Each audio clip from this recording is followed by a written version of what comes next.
Can you all see my screen with him? Pray that the network does not interrupt us today because can you guys hear me? Can you guys see the screen?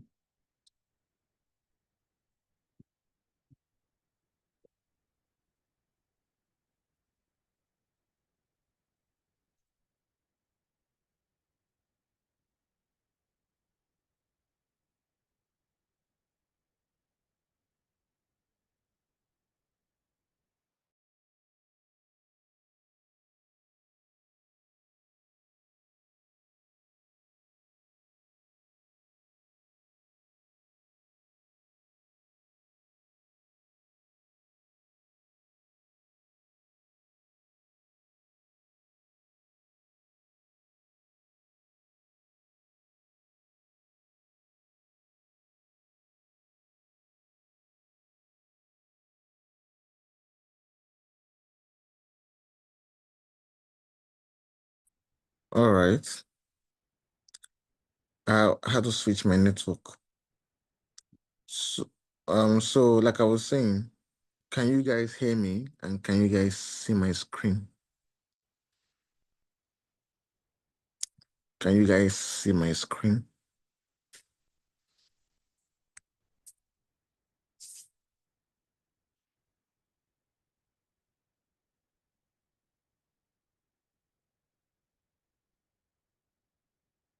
Okay.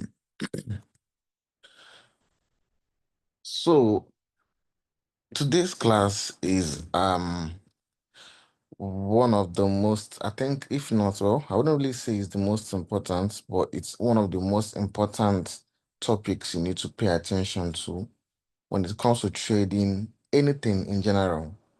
Because aside from this particular strategy, every other strategy that you trade still revolves around you knowing what the market is saying on the higher time frame, then trading in that direction on the lower time frame. Now, most of the time, there are some pairs that we already know to be bullish most of the time.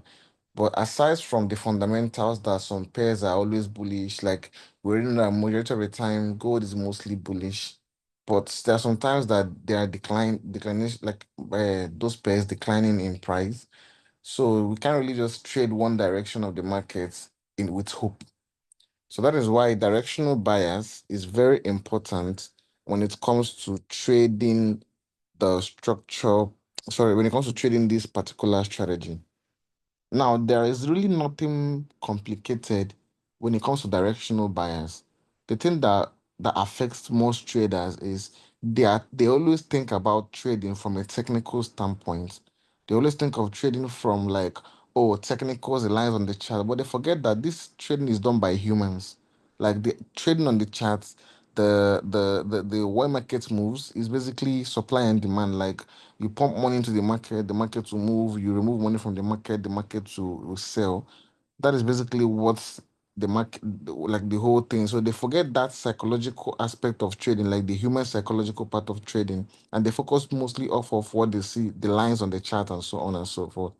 So that is why most people do not actually apply logic when it comes to trading TA and when it comes to like trading in general. So that is why most people make mistakes when it comes to trading. And I am going to teach you guys how I apply directional bias to my own strategy that I trade. So first of all, we already know that there are three basic ways that market makes its movements. So it's either price is trending to the upside, or price is trending to the downside, or market is ranging. These are the three ways that price makes its movement. Now, these three ways that price makes its movement can also be applied in us getting our directional bias from the markets. Now, directional bias doesn't really necessarily have to be what you are trading, going to trade for like a whole month or 2 months. It can be something that you're looking out for to trade for like a week or 2 weeks, sometimes 3 days. As long as it's something that's influencing the market on the higher time frame, that is basically directional bias. So for me, I trade my directional bias from the either the daily time frame or the 4 hours time frame, just these two time frames. And the thing is that once I get my directional bias for my pair that I'm trading, I tend to trade that for an extensive period of time. Like I can be selling gold for like 2 weeks, 3 weeks now. In fact, the whole gold sale started happening since 16th October, and market this is literally 30th October, more than 15 days, and gold has been bearish. And then the whole buy that was happening since has been happening since, like I would say, 18th September all the way to October. So for more than a month, gold has been bullish, directionally bias speaking. So that is the mistake that most people make, is that they analyze every structure they see, every market structure they see. They are looking for inducement, they are looking for POIs, and they are taking buys. Every double break or structure they see, they are taking, but they are ignoring the most important thing. Am I trading in line with the general direction of the market? Which is what you guys should focus on first. And mind you, once you get the general direction of the market on the higher time frames, you don't need to keep looking for them for the new direction every single day. You can literally trade one direction of the market for an extensive period of time. Like you can have a directional bias that is bullish, and you're focused on looking for buys for like a whole month. You're trading just one thing. Or market can be bearish, and you're trading that bearish move for a whole month also. That is the importance of bias. And it also helps you know, it makes it easier for you if you know what you're looking for, it's easier to find it compared to when you don't know whether you're looking for sales or whether you're looking for buys. So you're basically looking at every other block you see in the market. You're looking at every breaker block you see in the market. Don't not minding whether it's bullish or bearish, but you're still paying attention to every PUI that you see in the market. So it's very important that you understand direction of the market before you start looking for trades that now confluences that direction of the market. Hope you guys are following me up, please.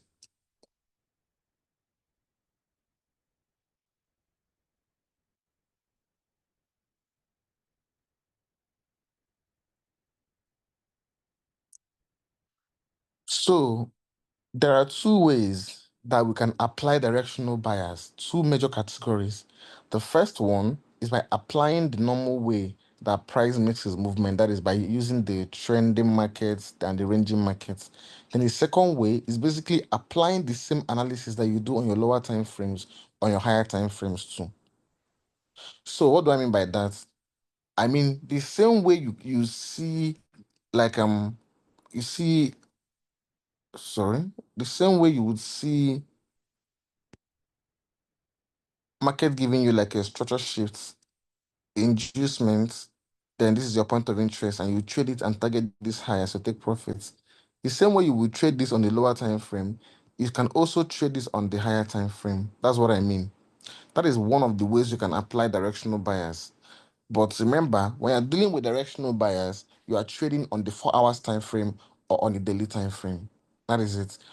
So that directional bias confirmation or whatever is should be done on the 4 hours time frame or on the daily time frame. That is what I use to trade my directional bias. So that is one of the ways you can apply directional bias, by applying the same analysis that you would normally apply on the lower time frames to the higher time frames. Because once again, structure is structure.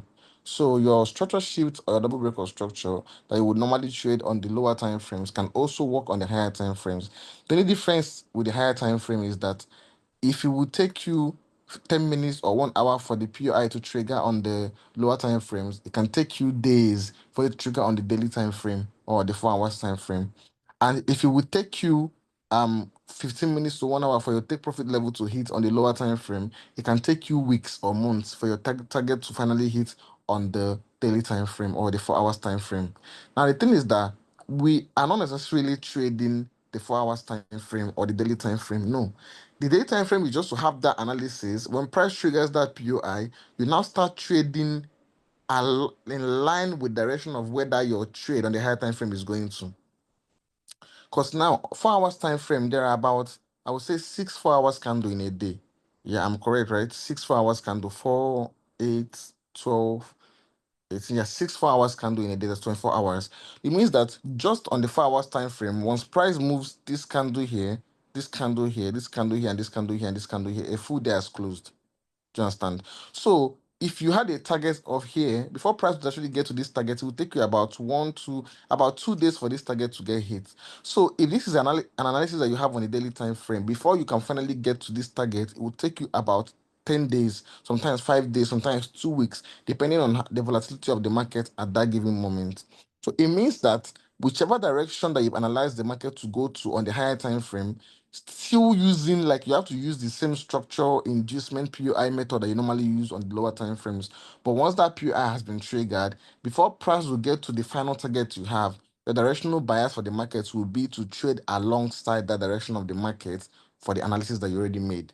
So if this is the structure inducement and your PUI getting tapped, and your target for the market is here on the daily time frame or the 4 hours time frame, depending the on the time frame you got the analysis. Before this level has been met, it can take weeks. What it means is that before price gets to this zone, you're expecting to take your profit, your bias of the market is going to be bullish. So that is what I mean by applying the same concepts that you would normally do on the lower time frames on the higher time frames also. That is one way you can trade um directional bias. The other way you can trade directional bias is by just using the normal basic movements of the market. That is the three ways that price makes its movements: the uptrend, downtrend, and the ranging market. So already we understand that there are patterns that price makes its movements. If market is bullish, it's going to maintain an uptrend like this, and if it's bearish, it's going to maintain a downtrend like this. So these are the ways that price makes its movement. Once market is bullish, it will maintain an uptrend. If it's bearish, it will maintain a downtrend. Now, or when it's not moving, it's going to just keep ranging, but there are just very few pairs that range. So what this means is that on the 4 hours time frame or on the daily time frame, you find the way that market is currently moving at, whether it's trending to the upside or it's trending to the downside or is ranging. Like I said, three ways that price makes its movements. You have the bullish markets, we have the bearish markets,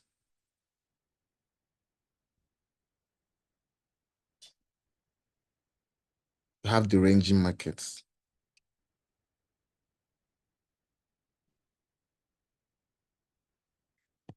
These are the three ways that price makes its movement. So these three ways that price makes its movement, you can apply to your directional bias, because you already know that we look for our directional bias on the higher time frame. So what it means is that once you open up your chart, remember, when you're looking for directional bias, you're looking for it just once. Just once. So once you have it marked out, we also have the target marked out. So you're basically going to be trading in that direction of the market that you already had gotten before until price gets to the final target. That is how you trade directional bias. So using the ways that price makes its movement, that's what we're going to talk about first. So let's go to the uptrend part of it first.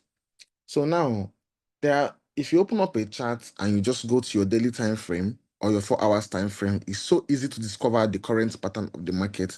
Like, it's not hard. If you shrink up your chart, you can tell whether market is moving up or is turning down. If you open up your chart, you can tell whether market is bullish or bearish. If you open up your chart, it's so easy to tell whether market is what, bullish or bearish, just by looking at the chart. From here, you can tell that market is bullish. From here, you can tell that market is also bullish. From here, you can also tell that market is bullish. So what you need to do is just that whenever you open up your chart, you shrink up your chart on the 4 hours time frame or on the daily time frame to discover the direction of the market, whether it's bearish or whether it's bullish. That would help you to know the direction of the market you're expecting to trade in. Same here. If you open up your chart, you can clearly see this is a bullish move. This is also a bullish move. So just open up your chart on the daily time frame or on the 4 hours time frame. Mostly, I focus mostly on the daily time frame. It's easier for me like that. So if you open up your chart on the daily time frame or the 4 hours time frame, you can be able to just shrink up your chart and observe the market well to know the direction that market is currently moving at. So if market is bullish, you already know that you're expecting to join into the bullish move. Now, when it comes to directional bias, we majorly focus on trading in line with the current direction of the market. If market is bullish and giving us higher highs and higher lows, we should be expecting to still focus on taking buys. And the market is bearish on the daily time frame, we should also expect to keep taking sells, because unlike the lower time frames, takes a long period of time for market to exhaust a trend. If market is bullish, it can buy for like 3 months. So except you're a swing trader that can wait for 5 months for shit or structure for market structure to happen, inducement and the POI to get tapped, it's going to be easier for you to trade in line with the direction of the market when you're dealing with the higher time frame than for you to be waiting for a structure shift, inducement, and POI to reverse that trend of the market, because it can take you a whole 5 months for that to happen, or 3 months or 2 months, depending on the volatility of the market at that given moment. So it's better you trade in line with the trend of the market on the higher time frame than looking to oppose it. You can only start doing those reversal things on the lower time frame because the markets can move so fast on the lower time frame compared to the higher time frame. So now, once open up your chart, you observe the pattern that market is using to move at that given moment. That is one way you can get the the market direction. So once you get the market direction, whether it's a bullish move or a bearish move, all you need to do is what, to draw out either your trend line for that given pattern at that moment, or this is what you do. So if it's an uptrend, you clearly see market giving you higher high, higher low, higher high, higher low, higher high, higher low. But the thing is that when market is giving you a trend, it's not just reacting off of the air. There are zones in the market where the reversals most likely to come in. For example, if you should have a trend line and you draw out your trend line, yes, the reversals will bounce at the trends, but at the same time, markets will supposedly bounce off of higher time frame POIs. Like for example, it can come to a breaker block here. Remember, the only two POIs that we make use of are breaker blocks and other blocks. So these are the same two POIs that we'll focus on when it comes to dealing with directional buyers, points of interest. So what markets will do is that they will pull into your trend line, yes, but at the same time, like I said, there are many ways to trade directional buyers, but I'm just taking it with the trend for the first one. They will pull into your trend line, but at the same time, they will also pull to zones like higher time frame POIs where you would normally expect reversals to come in. What do I mean by this? So they will either pull into those POIs or close to those POIs. For example, let's say I draw my trend line. Now, my trend line connects here, but at the same time, this zone I'm expecting the buy to come in is close to this breaker block here. Do you understand? This zone that I'm expecting market to react to is also close to this other block level here. So the higher time frames, the zones on the higher time frame, we would normally expect reversals to come in, can also match the trend line that you draw. For example, this zone is close to this other block level here. So the zones on the higher time frame that you mark can also connect with your trend lines. That is one thing. So if it's on the higher time frames, most of the time it can be breaker block connections. Even if you draw out, extend this trend here, after mitigating this one, price also mitigated a bounce from this trend line, but at the same time, it's also at this higher time frame breaker block here.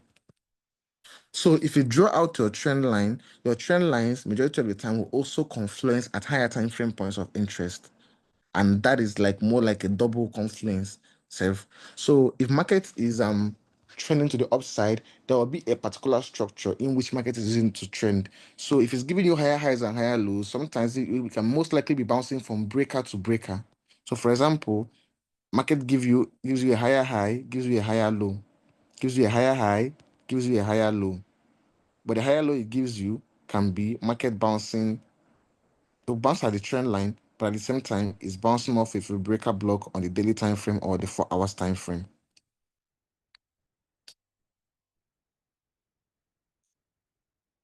Something like this, then come out again. Once it bounces here, it's also bouncing at what? Either a 4 hours breaker block or a daily time frame breaker block or other block, depending on the POI that is there in the market where the reaction is expected to come in. So that is one thing first. When market is trending to the either the upside or to the downside, all you need to do is find out the trend, number one, and it's so easy to discover a trend. All you have to do is what, go to that time frame and observe the current trend. If it's an uptrend, you will see higher highs and higher lows. If it's a downtrend, you will see lower highs and lower lows. If it's not trending and is ranging, you will see markets basically moving from support and resistance, resistance to support. support, resistance, resistance to support. You will see either one of these three for price to have a proper direction. So that is one thing first. One thing to get is the direction of the market, and it's so easy to get. Once you shrink up your chart and look at the daily time frame, you can tell whether market is bullish or bearish. If you open up your chart on gold, you can see that gold has been bullish, bullish, bullish, bullish. So it's very, very, very obvious that the market is bullish. If it's bearish, you will see because market is going to be trending to the downside. For example, when gold was bearish, it was so easy to spot that gold was bearish. If it's bearish, it's so easy to spot that it's bearish because you will see market declining and giving you lower highs and lower lows. If it's bearish, it's so obvious to spot that it's bearish. So depending on the time you are making your analysis, you either say that market is bullish or market is what? Bearish. So that is first things first. Identify the trend of the market on the higher time frame, which is so easy to do. A beginner can do that. Then once you've done that, next thing you're going to look at is how will I join in this trend of the market? Are you guys following me up, please?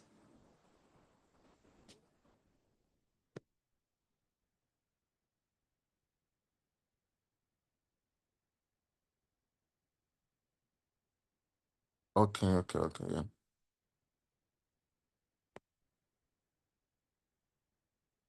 So, like I said, first things first, you find out what the market is doing on the higher time frame, which is not difficult to do.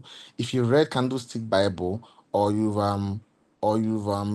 you've read Candlestick Bible, you've taken any beginner class in technical analysis, it's so easy to identify trends.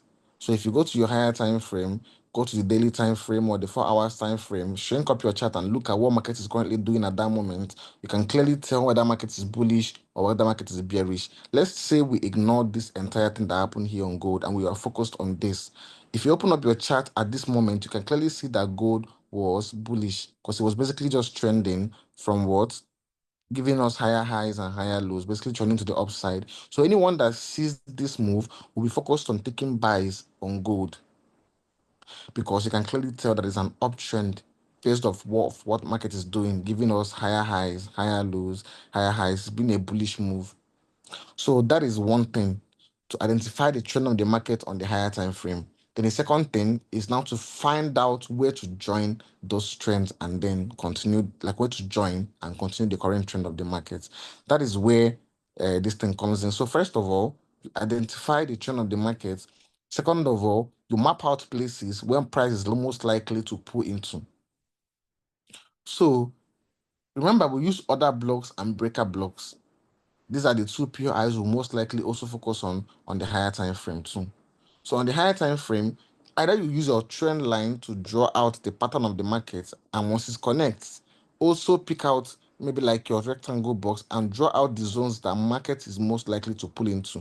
And if they match with the trend line you drew, more perfect. So let's say, for example, you draw out a trend line here, you're expecting price to bounce there on the daily time frame, but at the same time, it also matches this breaker block level. This is a double confluence that will help, that will be like, okay, I'm I'm actually excited to hold market at this level because not only is market at the higher time frame POI, at the same time, it also confluences my trend line. So it's perfect. Now, after that, next thing, so, so after that, so you can see this one. You can also see here, this is the trend line touch, but at the same time, is an order block on the daily time frame. So if you notice, when markets yeah.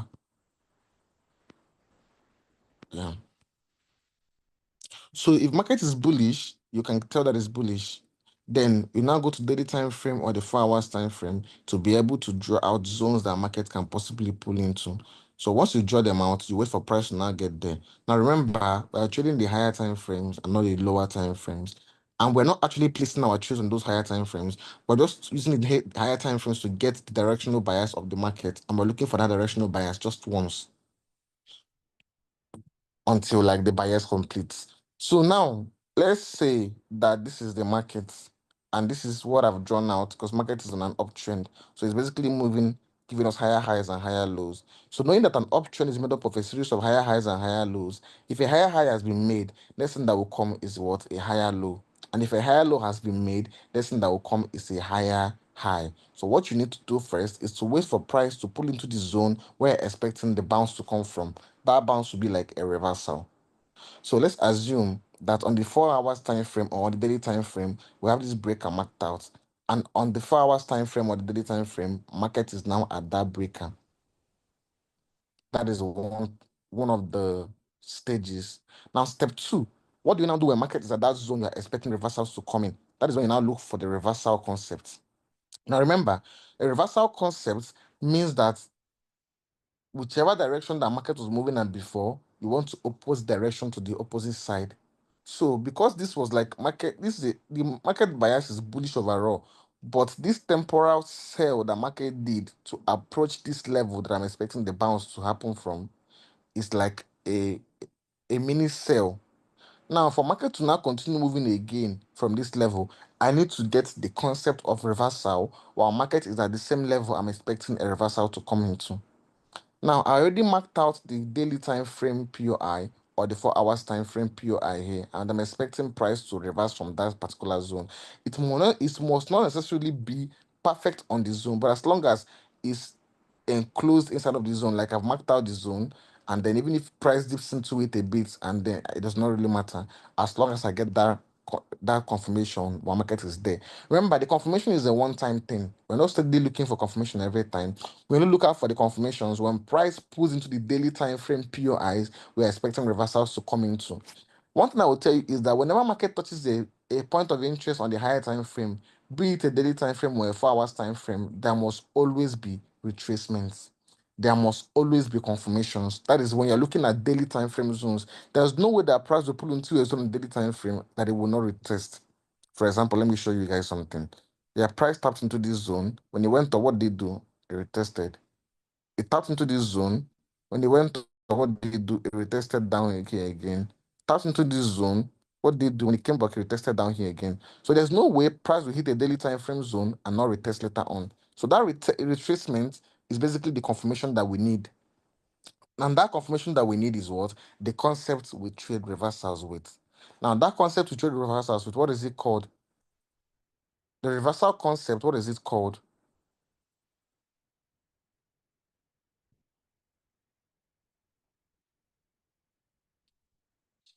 Exactly. So our reversal concept is called a market structure shift.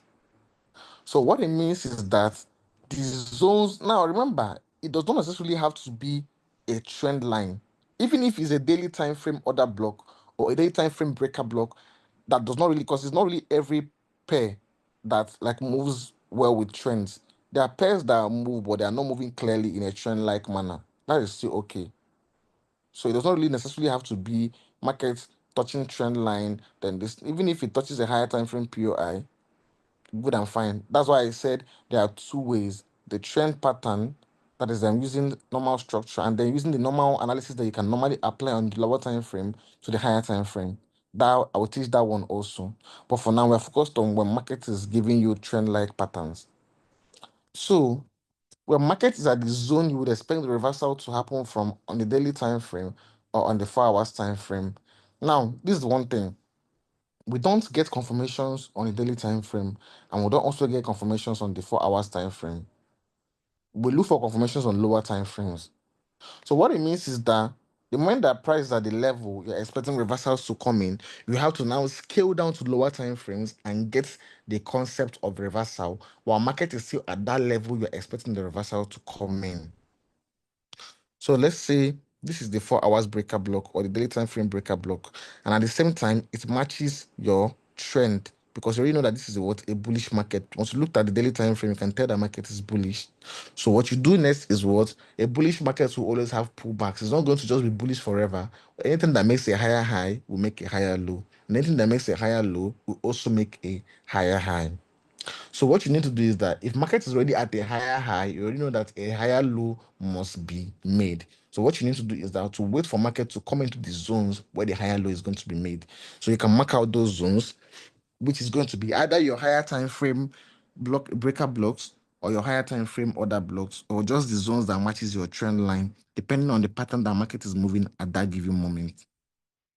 Remember, the market is dynamic, so it cannot really be on the same pattern forever. Sometimes they can give you this pattern. The main thing is just to adapt to what the market is saying. So once you have the zone marked out on daily time frame and price already at that level, you're expecting that reversal to come from. Now let me draw out two time frames. Let's say this is the daily time frame.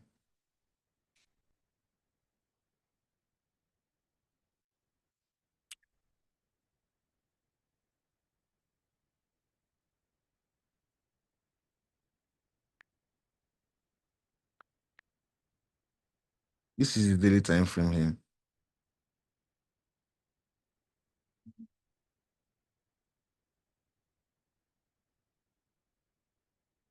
And then I would say here is the 15 minutes time frame. Oh no, let me use 1 hour time frame.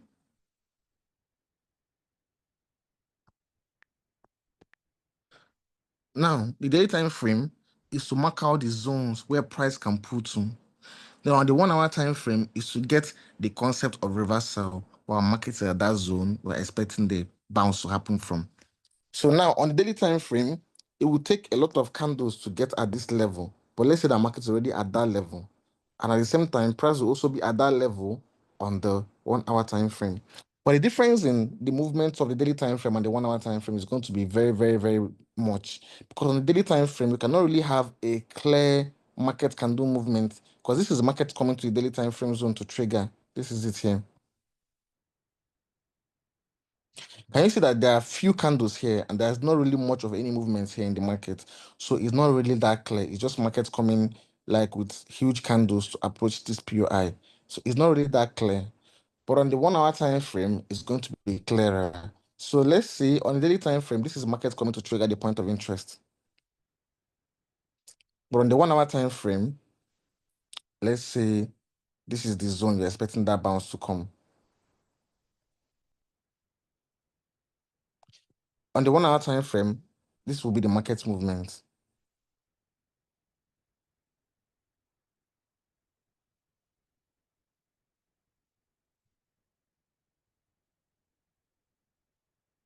So let's say this is the zone we're expecting the bounce to happen from. So this is the same price movement. This is the same zone, and it's also the same zone here. But the only difference is that this is the daily time frame, and this is the 1 hour time frame.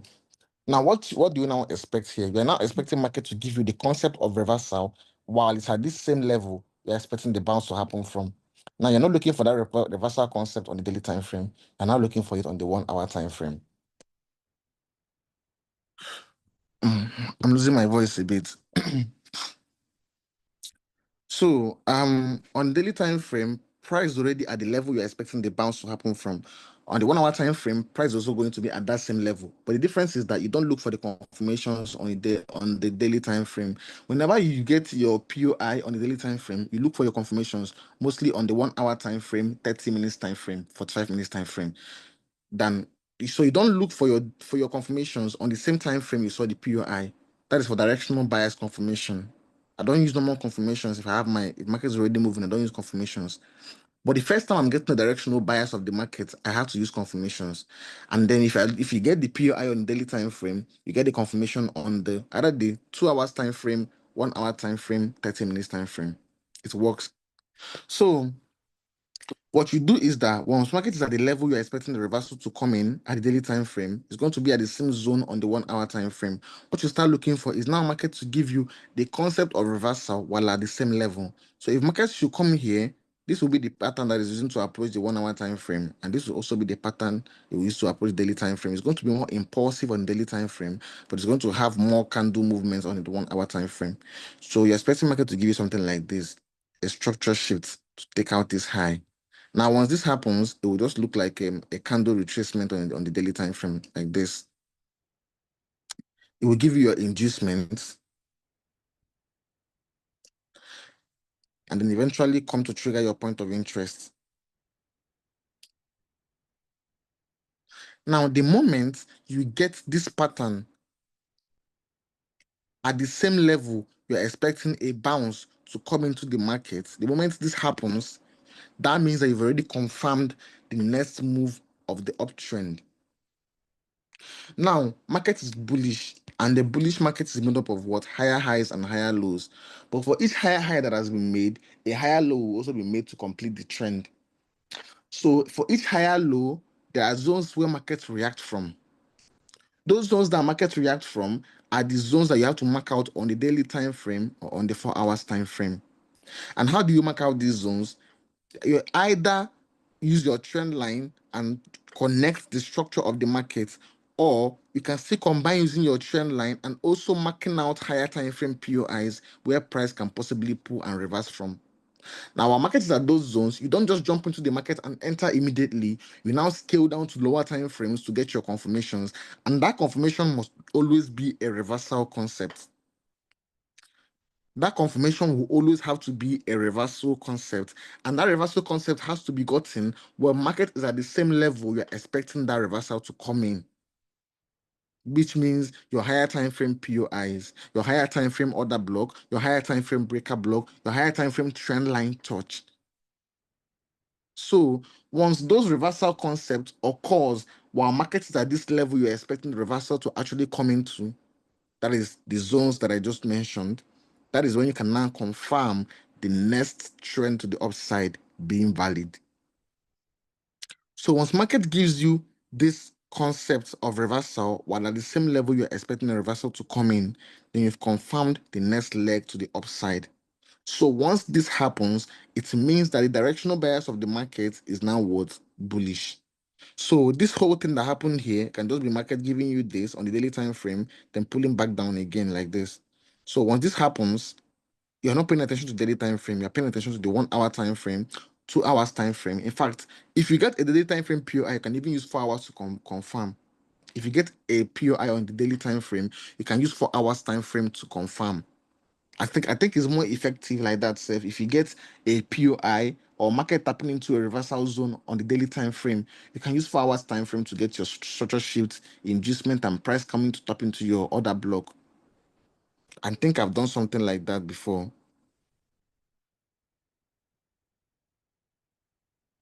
And it's even this current trade. So I'm coming. Yes. So daily time frame and the confirmation was on the 4 hours time frame. You can see structure shift, inducement, then order block. I'll show you guys. So the zone you're expecting the reversal to come in, if you get a daily time frame zone, it's even better to get the confirmation using a 4 hour time frame because the daily time frame POI. So that confirmation is a one-time thing. Sorry, are you guys following me up, please?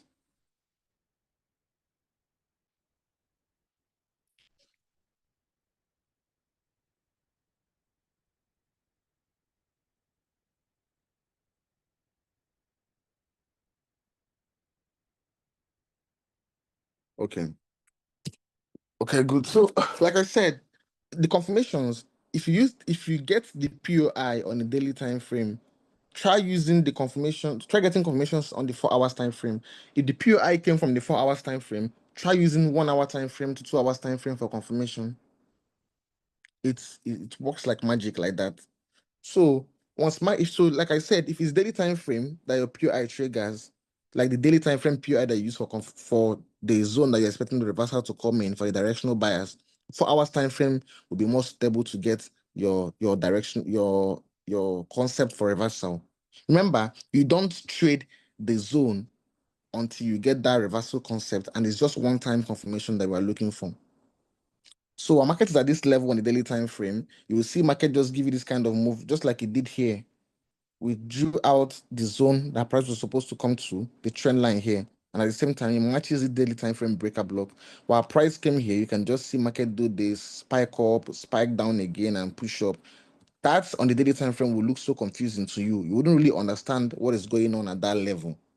But on the 4 hours time frame, you will see market clearly give you a structure shift, an inducement, and then come to tap your POI.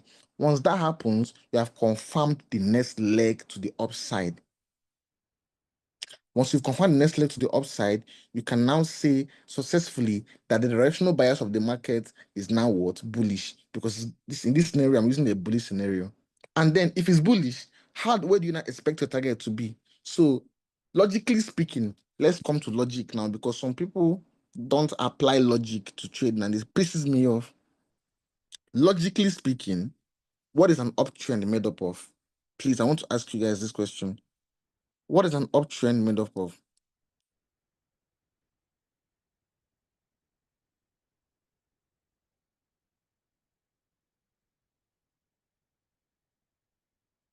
Exactly. So everyone here knows that an uptrend is made up of higher highs and higher lows. Good. So tell me, why people will see a clear uptrend, see markets at a higher low, it is now buying up to go and make a higher high. Market has not yet made a higher high, they are now selling the market. Please tell me why. Just explain that logic to me. No, most times people are somehow, and it pisses me off sometimes. Market is bullish, good and fine. Use daily time frame, like I'm explaining to you guys. You get the zones you're expecting the reversal to come in, good and fine. You get the confirmations. If it's daily time frame, use 4 hours and you got your confirmation. Very, very good and fine. After doing that, you now open up your chart, and then market has not yet completed the cycle of the new trend. You are reversing it. Why?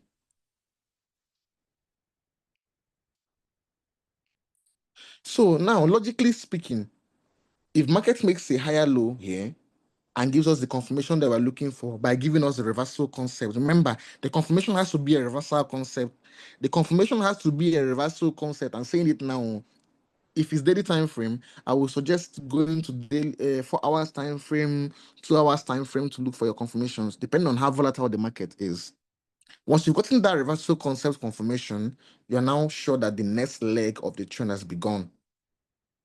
So now market is now bullish again, and then is on an uptrend, and an uptrend is made up of higher highs and higher lows. So I would say it's safe for me to say, I'm not a genius, but let me just say, technically speaking, if you're on an uptrend that is made up of higher highs and higher lows, and you've confirmed the higher low, the next logical thing for market to do is what? A higher high. So poor FX. Tell me why market has not made a higher high and you're selling the market from an order block you saw here. Please explain to everybody why. John the Alchemist. Explain why the logical way of market making its movement is higher highs and higher lows. You've confirmed the higher low. Market is on its way to make a higher high and you're reversing the market direction. Melin, you get magic. So that is one thing about people that pisses me off. They don't try to apply logic to their trading, and it's actually very sad, because if you apply logic to your trading, you would actually get a better result than just drawing lines on the chart. Even if you like, draw 10, have the most beautiful structure shift in history, have the most beautiful inducement, and have the most beautiful untapped order block. If you are trading in the wrong direction of the market, it will destroy and discombobulate that your POI. So, have you seen how market is when you are wrong? You have everything in order, you've marked it out. Market taps into your order block, gives you V1's profit, and then by the time you go back to screenshot your profits, it has wiped up everything. That's what market is going to do to you if you're trading in the wrong direction. So first of all, once you get that confirmation on the higher time frame, once you get that POI that aligns with your trend, and market comes to that POI and gives you your reversal concept confirmation. Remember, I'm saying it's your that reversal concept is the confirmation you should be looking for. Once you get that reversal concept confirmation, next thing to do is now to trade market in the behavioral pattern of the trend is on. So we got the reversal concept confirmation here for this market at this POI. Now, the behavioral pattern of our trend is higher highs and higher lows. And where is our higher high? Here means that this high needs to be what? Taken out. So what it means is, I'm just guessing here now. What it means is that since the market does higher highs and higher lows for an uptrend, and you've seen a higher low, we're expecting market to what? To give us a higher high. So I don't think we need God to come down and tell us now that we're expecting to buy the market until price takes out this high. Do we need people to come and tell us that?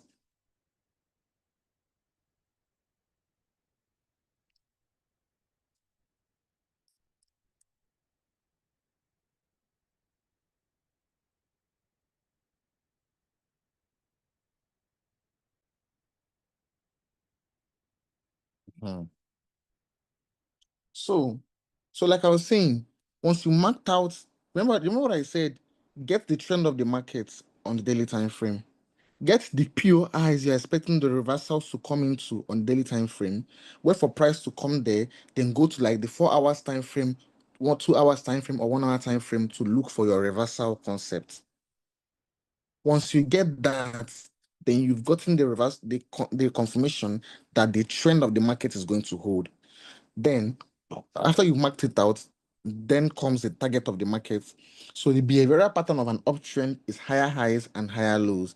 And since the behavioral pattern of an uptrend is higher highs and higher lows, our target will be to buy this market until price takes out this high.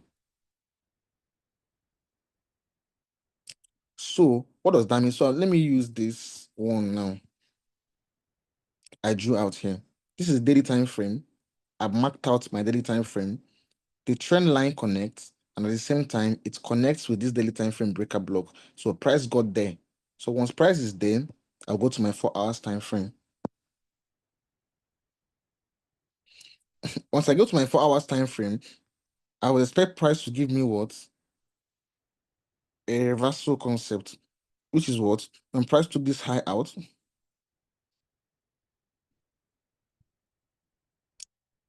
gave me this week as my inducement,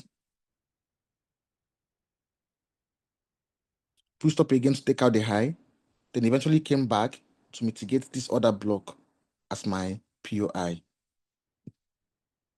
Now, once this happens,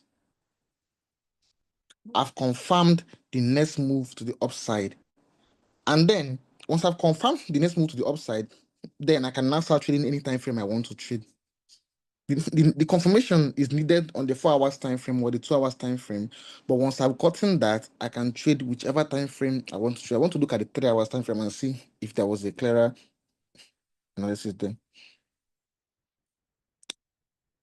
Actually, there wasn't. It was on the 4 hours time frame that it was clear. So that's why I suggest the 4 hours time frame, actually. So because if it's a daily time frame, it's better to get that confirmation on the 4 hours time frame. And just so you guys see that I'm talking about the same thing that I did, this was it. Just so you guys know that I'm talking about the same thing I do. So I marked out the daily time frame. You can see me marking it out with this blue rectangular candle, this blue rectangular box. And when price got there, did I enter from there? No. What did I do? I waited for that confirmation here. That confirmation now happened on the 4 hours time frame and price triggered my POI. Doesn't have to be perfect. Just have to know that price will give you a confirmation and trigger a POI on the 4 hours time frame.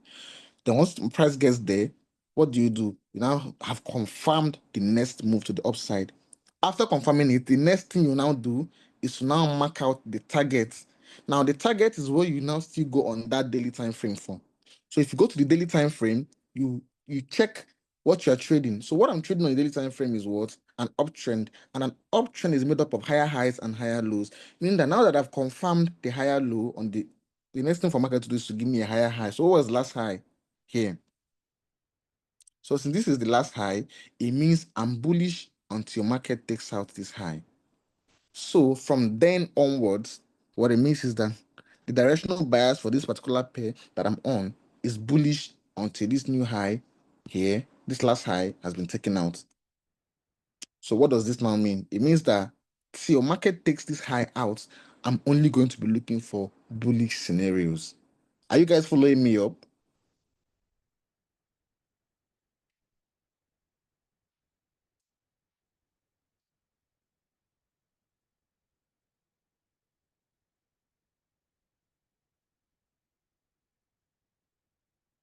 Good, good, good, good, good, good, good, good. I like that you guys are following me up. That's someone is asking me how is that a valid? That's a valid OB. Just that it looks different, but it's an OB. I don't know if you've never traded an OB like that before, but just go search up how OBs look most times. So so now you will now be the one to choose whether you are going to take a trade off of that 4 hours time frame that you got the confirmation from, or you can choose to go to lower time frames and get more confirmations and trade or what not. But me, I took the first ever trade from the 4 hours time frame. Now, it does not mean I will hold that particular trade to final TP because, like I said, it will take an extensive period of time for the TP to hit. In fact, it depends on the volatility of the market. But if you are to check, this thing triggered on the 15th of May. I got the confirmation on the 16th of May, and then the final target hit on the 3rd of September. So May, June, July, August, September, trading one bias, for like 3 months. So that literally supplied me with 3 months of one bias from one confirmation. So now, once you get that confirmation on the 4 hours time frame, you've already gotten the direction that market is going to move at. What? So if and also remember, market may not even give you a perfect structure shift, inducement and POI at that first time reversal zone. It may just be market on the 4 hours time frame doing something like this, hitting that zone on the 4 hours time frame. Let's say this is the daily time frame. It hits the zone like this, then does something like this, then comes down to like do this. This is can still be the confirmation because it's the 4 hours time frame you're looking at. So this is still a valid reversal concept at that 4 hours time frame because the candles are going to be thicker. But because it's daily time frame, the confirmation will be much easier to get on the 4 hours time frame. So even if you see something like this, valid reversal concept. But most times it can just give you a perfect structure shift, inducement, and a perfect order block. Very valid. So once price tapped into that zone, we're expecting a reversal from on the daily time frame. That's the one step. Second step, go down to the lower time frame, that 4 hours or 2 hours or 3 hours. Get that confirmation by getting the reversal concept. That is the second step. Third step, on that daily time frame, check the behavioral pattern of the trend they are trading. If it's an uptrend, it's made up of higher highs and higher lows, meaning that now that the higher low has been confirmed, the next place for price to go to is a higher high. So it now means that the directional bias of the market is bullish until a new higher high. So what you now do is what? You now start trading. Every day that you wake up to trade, your focus should be to look for buys until price gets to that high. Even if every day you wake up to trade, your what you have in mind is I'm bullish until price takes out this high. So the first trade we took came from this 4 hour zone. After that, you can literally go to any time frame again and be trading. Does not really matter. But after that, the second trade. So after that, I will now start trading my normal time frame, which is like the 1 hour time frame. The first time confirmation is the 4 hours time frame, good and fine. But after that, you can now start trading your normal time frames that you trade. But now you have a direction in mind. So this is the first zone I took the trade off of. After that, I'll focus on looking for more trades. So I think can this be a double break of structure when this high got taken out and then this high also got taken out? The closure of the high of the double break of structure is this. After that, price gave us an inducement and push up to take out that high again. So this is a valid inducement. So with the rules of picking a proper point of interest, price came down and mitigated the breaker block. This is the second trade here.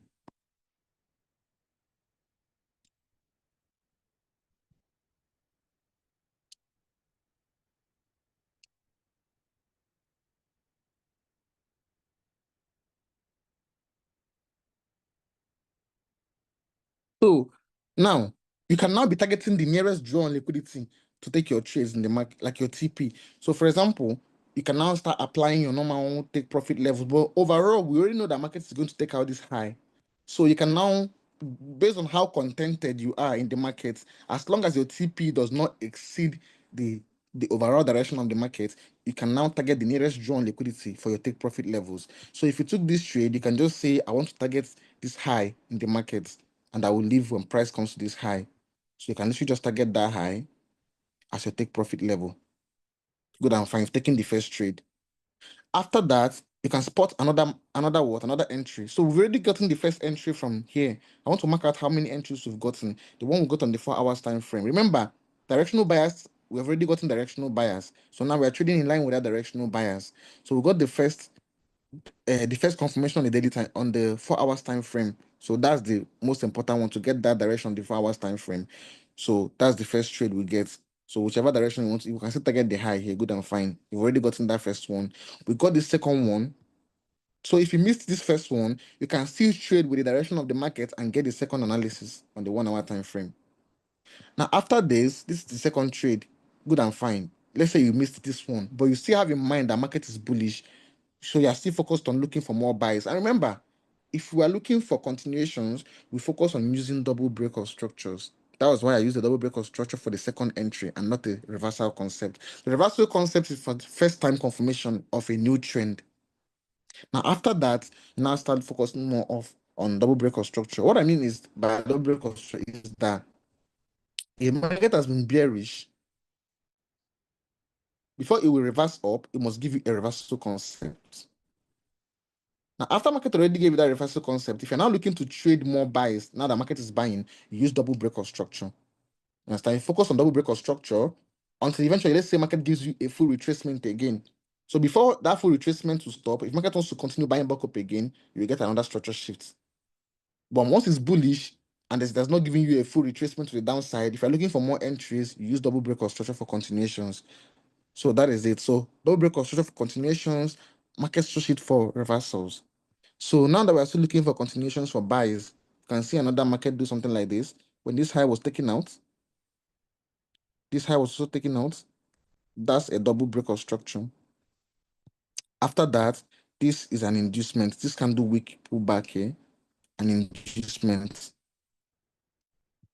Now, with the rules of picking a point of interest, the nearest POI to this inducement is this breaker block. So we're expecting price to come into this breaker block again for another continuation. And what the price do, tap into that breaker block. So the first entry, second entry, we get another third entry.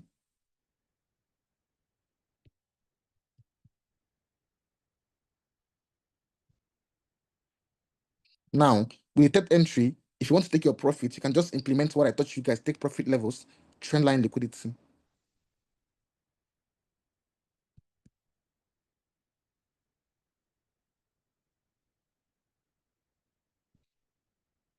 If you guys are following me up, say power.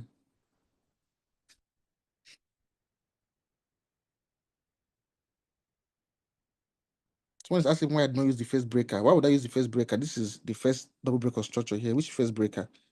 Which first breaker? This double breaker structure, inducement here. Is it this breaker you're talking about? This one.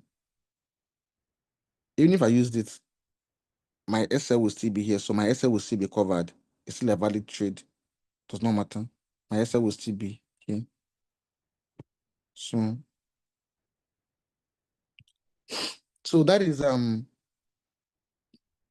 on, guys. Please hang on. Give me a minute. Please give me a minute.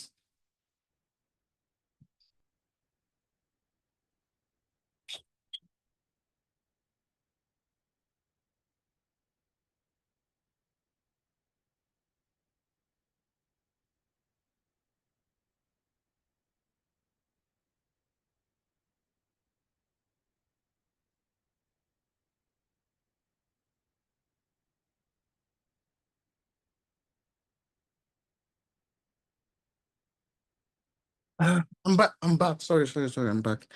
I'm back. Are you guys following me up?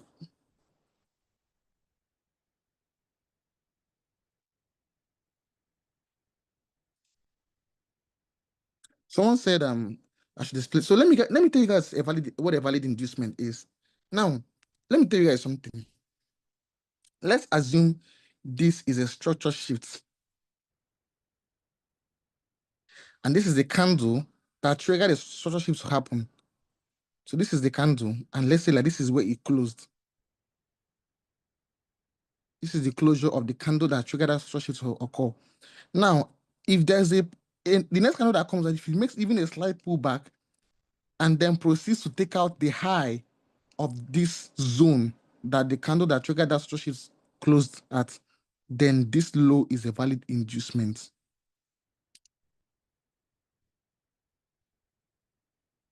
And then if this pullback was not able to take out the, let's say it tried to, but it couldn't, and another pullback came out, and the pullback was able to still go and take out the high, then this will be the inducement. So if you check out this scenario here, this was the closure of the double break or structure candle. So this next candle that came out here that made a pullback was able to go out and take out the high. So that was why I marked it as a valid inducement. You guys understand what I was saying?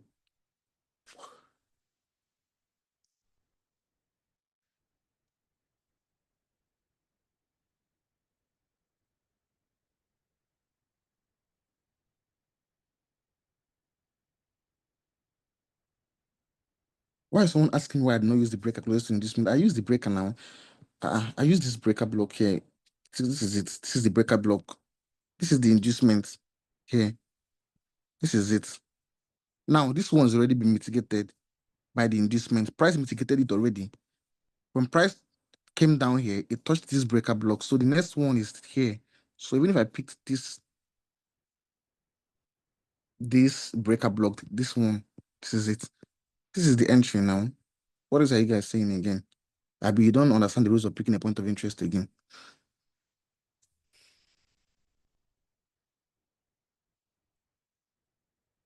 So let me continue what I was saying. So now you already know the direction that you're trading at. So the important thing is just to keep trading in that direction until price gets to the overall target, which is this high. So that is the next entry. So after that, let's assume you missed this one. Next thing again, look for what? Double break of structure, inducement, POI. So this is market being bullish. Now it took this high out. But at the same time, this high at the back also got taken out. So it's a double break of structure. After that, so this was the closure of the double break of structure candle. The market gave us a pullback. This pullback then proceeded to now take out the high of that closure of the double break of structure candle. So this is a valid inducement here.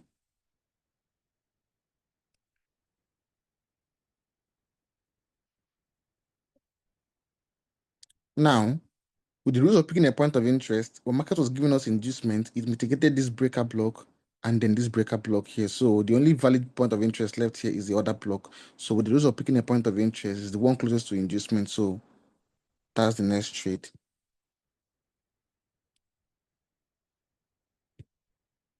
So when markets hit this TP here, another trade idea that we got is this.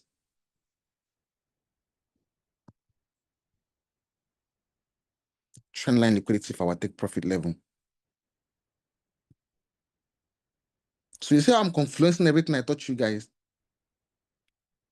I use trendline liquidity for this take profit here. I also use it for this take profit here also.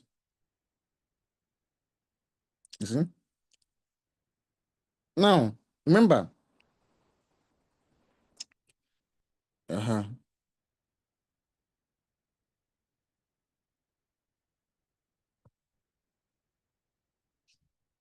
so that is this next trade here. So that's basically what you're going to focus on, and then you keep trading like that until price successfully. You can even get another entry here, but it's not really that clear. But I can say this high,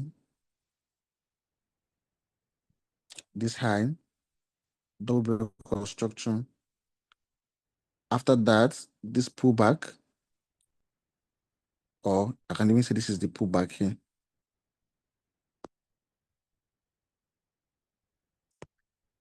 Then the nearest POI, the breaker block. I can say this is the breaker block here also. So another trade again from here. Thing with this kind of breaker block is you have to cover the entire candles. If it's this, the breaker block is made up of 1, 2, and 3 candles. So here will be your SL just to avoid getting stopped out. But this is the other trade here again. Still targeting that trend line liquidity zone. So already, you already know you're bullish. So whenever markets eventually see you, let's say you took another entry here, you're not going to be perfect. Most likely, most of us will take buys from this breaker here. So even if you hit stop loss here, you can stay off the market and then wait for price to give you more entries for you to trade. So the moment you get that, can start looking for more buys again. So the thing is just to know that no matter what happens, you're not going to be perfect and hit overall TPs. But the moment market gives you some kind of confirmations or whatever, you already know the direction you are trading at. So you keep trading in that direction. So that is basically what you do. So you keep looking for buys till market successfully what takes out this high, and eventually price actually did. So if you have to look for more buys, there was a buy here from this breaker block. Is even the breaker block is better on the 30 minutes time frame, I think. But there's a buy here on this breaker. Um, there's a buy here on from this breaker.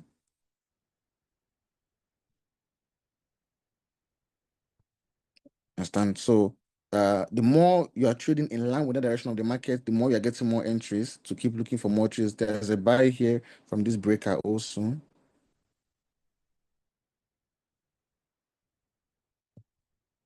So that was what market kept doing until eventually price took out this high. So when market takes out this high, then you can stop. But the thing with market, because this is an all-time high, so when market makes an all-time high, it tends to still trade in that direction for more period of time. But that one is you trade with experience now rather than like with technicals. Once you get the experience in trading all-time highs, very, very good and fine. But just know that whenever an all-time high has been made, market will still continue trading higher. And if an all-time low has been made, market will continue trading lower.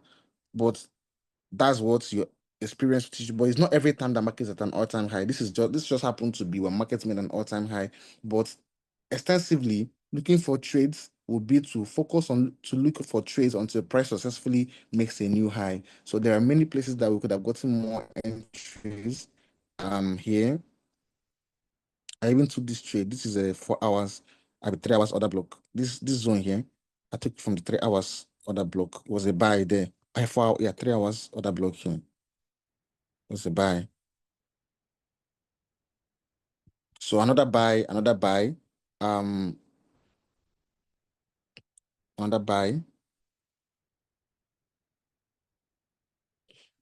So you just keep analyzing, but now you know that you're trading in one particular direction. So you keep focusing on that direction until price gets to the overall target that you're expecting price to get to. But you already have a direction in mind that you're trading at. So that is the best thing about directional buyers.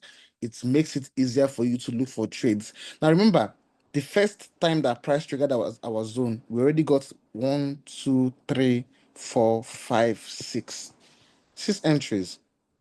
7, 8, 9, 10. So, and this is just the 1 hour time frame. Remember, you get more trades depending on the time frame that you trade.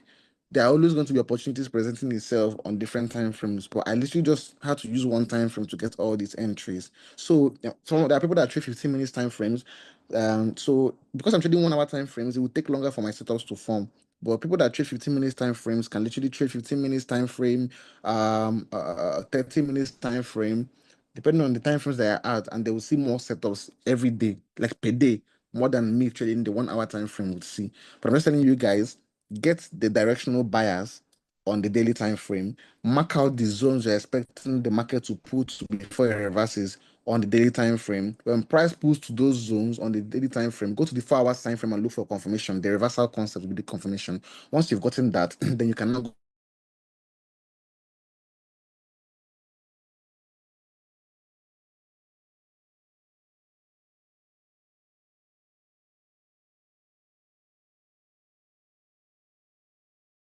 here. This the trend line, and at the same time it's a POI on the higher time frame also. That is there's this breaker block here. This is what I'm expecting the reversal to come into. Then when price tapped this zone and at the trend line zone, what did they do? This same reversal concept did this and then came down to the other block here. This confirmed the reversals.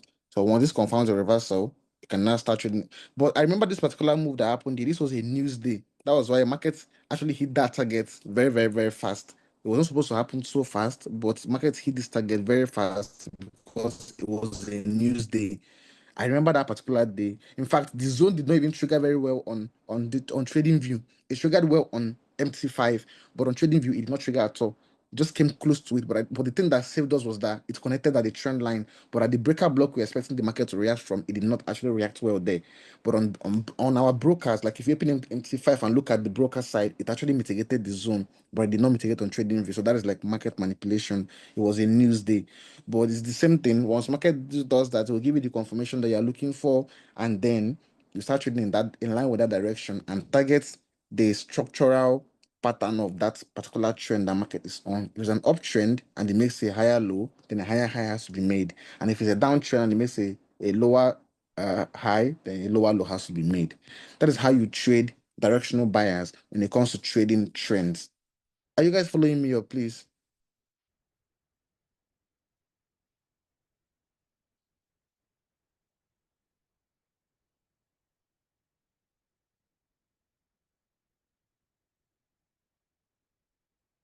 So now, now the trend line way is not really the only way that we can also trade directional buyers. Do you understand?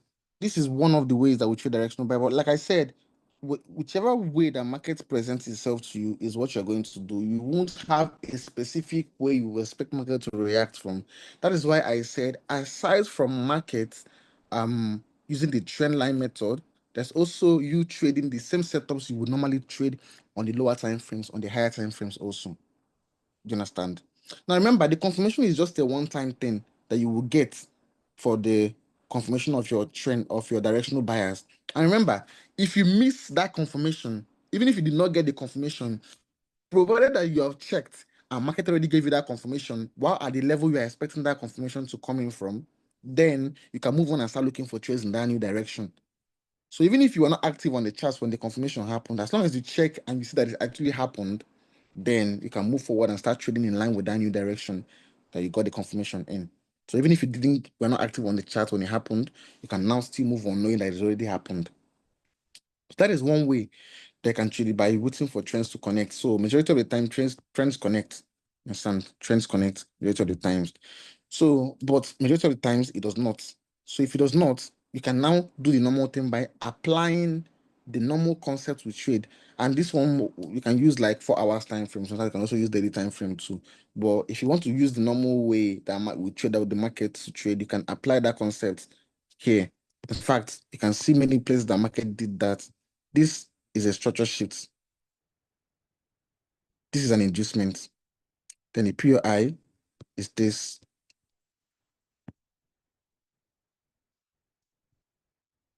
Now, this is also a double break construction. This is an inducement. This is a breaker block. So the thing is, the same thing applies to the same concept. Once market gives you, comes to tap into those zones, based on the time frame you are on, if you're on the daily time frame and price taps into those zones, all you have to do is what? Go down to lower time frames and look for confirmations. So if it's a daily time frame, you can look at confirmations for the 4 hours time frame. So for example, this one that happened here, your market tapped at this zone on the daily time frame. If you say you want to look for the confirmations and you go down to like 4 hours time frame,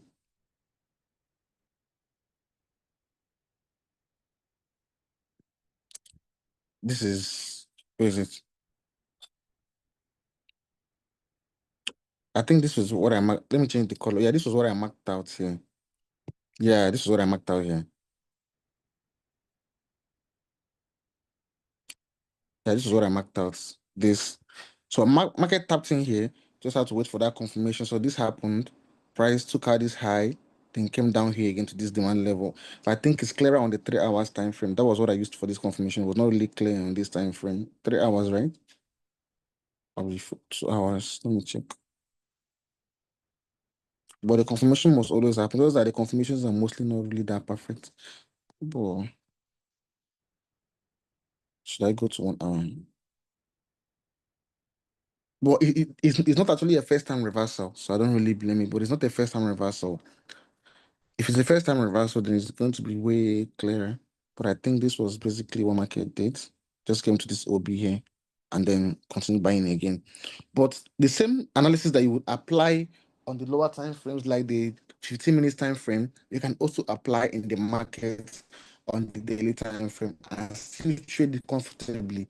The only difference is that if you would take 1 hour for your POI to trigger on the 15 minutes time frame or on the 30 minutes time frame, then you can take days, months, weeks for your POI to trigger on the daily time frame. So if you have that same analysis, now let's say you have this, and let's say you have this on your 15 minutes time frame or 1 hour time frame.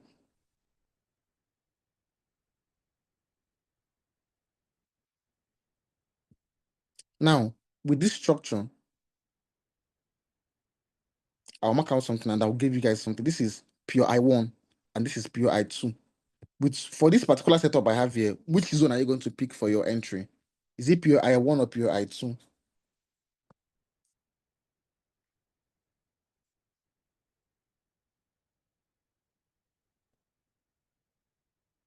Someone say POI2. I beg, it's not POI1. No. It's not POI2.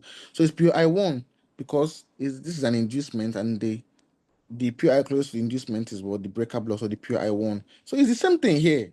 Even without drawing the trend line, it's the same thing here.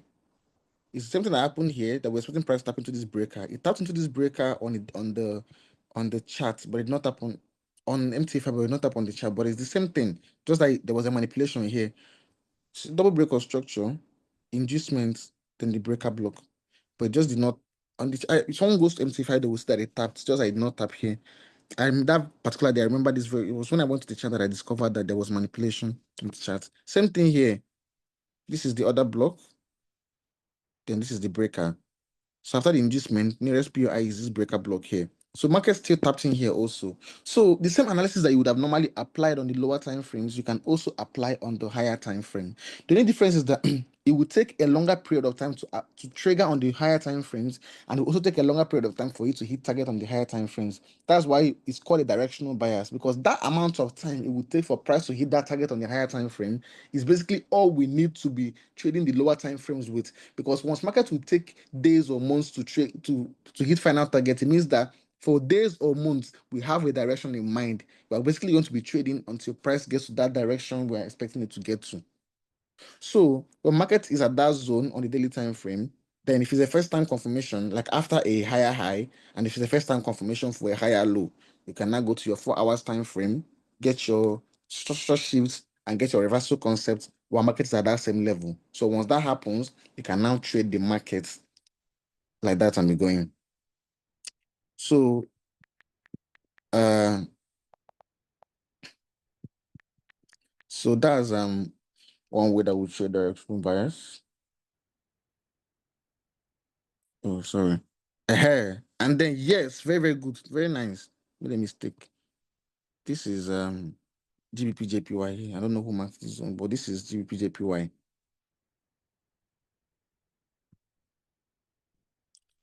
Now, what do you guys see? Anyone that shrinks this chart and looks at it can see a clear uptrend. It's a clear uptrend. Now, if I did not want to apply the whole trend line concept, I can still apply this concept of markets giving me a double break of structure, inducement, then the nearest POI being the breaker block. Now, once market triggers that zone on the higher time frames, it pushed up. But this candle that came here still made a retracement to the downside. Now, this is when it triggered. And then price took out this high, let's say. Let's say this, I would only say this is the induced. It's not really clear, but when let me go to another lower time frame and see if it's going to be clearer.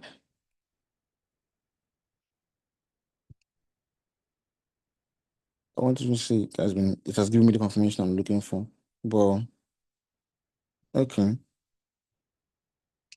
When price took this high out, would I say is this high that it took out, then this caused as inducement, and then price later came back here as the other block with this candle? It's not really that clear.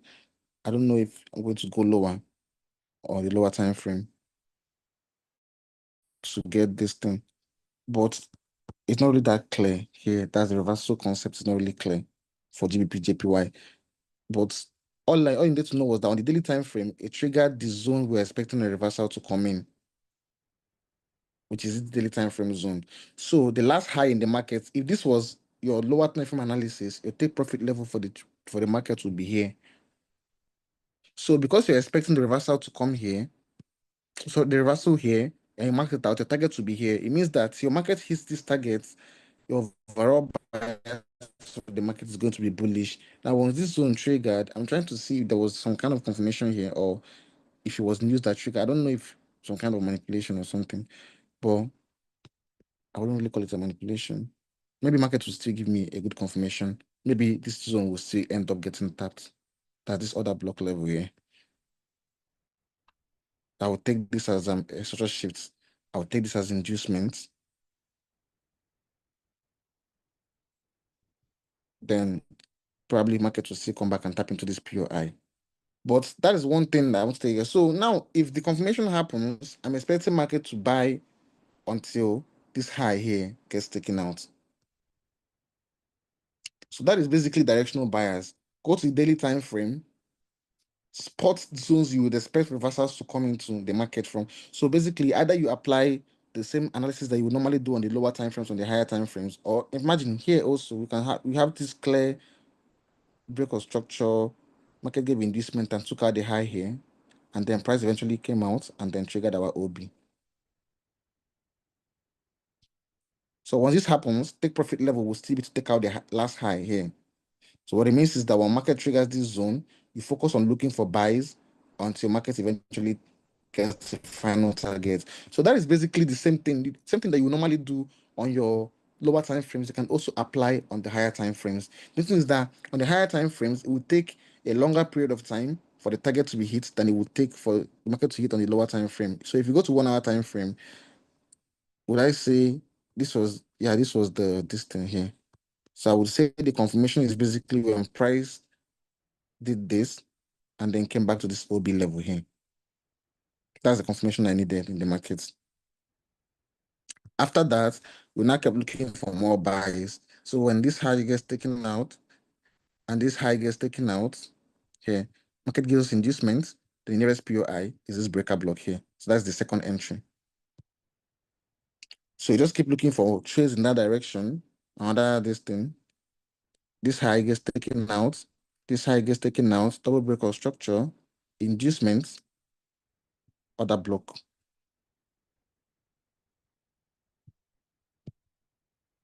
So you just keep trading in line with general direction of the market till what price took out this high. That's when it stopped and price started making a declination.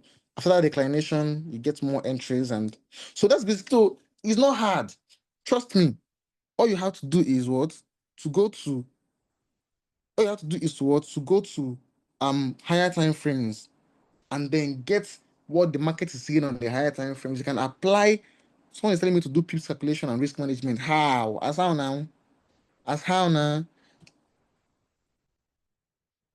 So all you have to do is just go to the higher time frames, get the same look for what market is doing. You can get the same analysis, the same structure, inducement POI analysis that you normally do on the lower time frames. You can apply it on the higher time frames. The thing is that on the higher time frames, you may not really see everything that clear because it's the higher time frame. But if you can just spot a POI that you can mark out on the higher time frames, once market comes there and gives you that concept of reversal while at that level, then you can expect that the market will hold that move. Then you now use your normal take profit level. If you can use the last take profit level, which is the last high or the last low in the market before your point of interest gets triggered, that's actually like the nearest draw on liquidity. So it will take a long period of time for that target to hit. And then once it will take a long period of time for that target to hit, all you have to do is now trade in line with the direction of the market until the final target hits.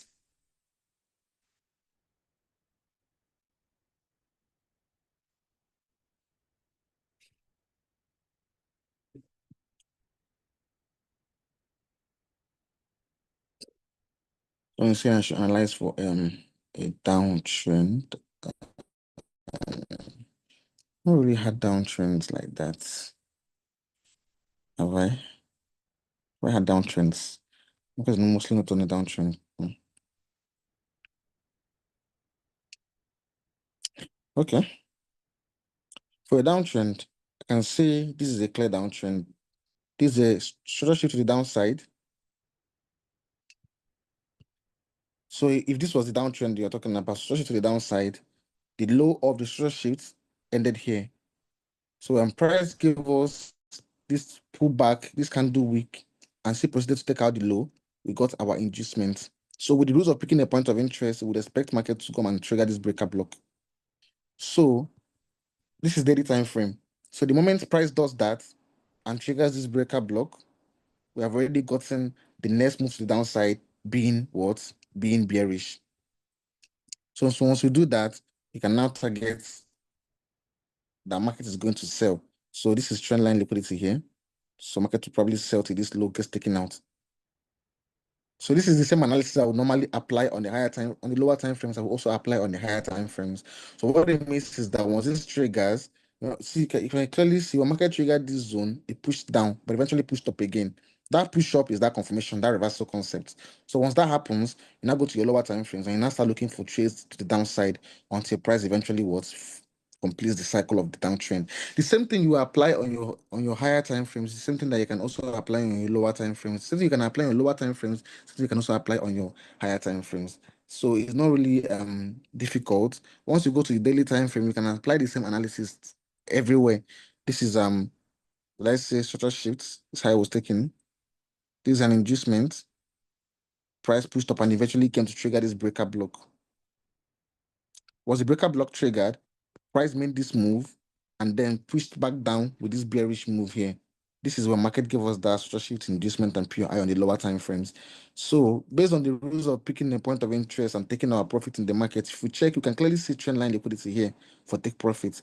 So we can apply this concept. So what it means is that market is bullish until this high gets taken out.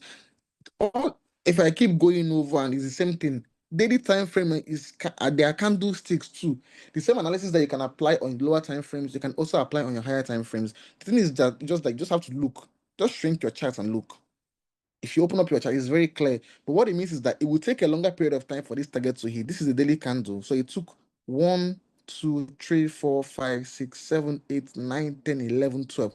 It took 12 days 12 trading days, which will be 5 days, so that is 2 weeks plus for market to hit these targets, meaning that for 2 weeks, you are basically going to be trading just bullish moves. So that is it. So the same concept you will normally apply on your lower frames, you can also apply on the higher time frames too.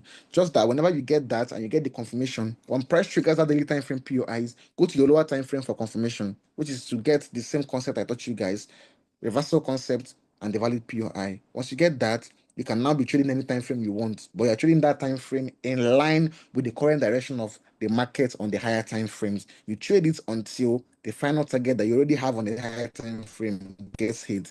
That's why sometimes you guys will see me mark a horizontal line on the chart. It's not like it's anything special. It's just that that's the zone on the higher time frame that I've marked out for price to get to. So I'll keep looking for buys and buys or sells and sells until price successfully gets to that zone I'm expecting it to get to. Then I will stop. So directional bias is not really complex. It's basically just trading in line. Someone is asking me about PIPS calculation. It's permanent in the comment section. I don't understand.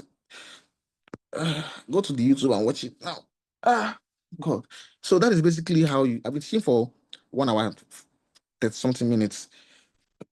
So that is basically it for directional bias. It's just that the same concept that you apply on the lower time frames, you can also apply on higher time frames. And if it's basically like something that is trending, you can apply the concept of drawing out your trend line and then drawing out the zones that price can pull to, then getting confirmations and then trading it. So if you have any questions, please raise your hands with no, not in the comment section. There is a sticker for you to raise your hands and please ask meaningful questions, please. Please.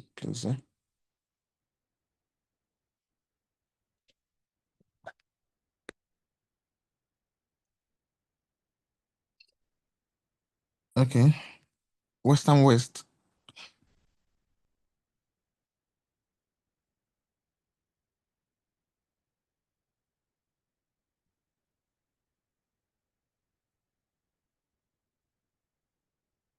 Western West.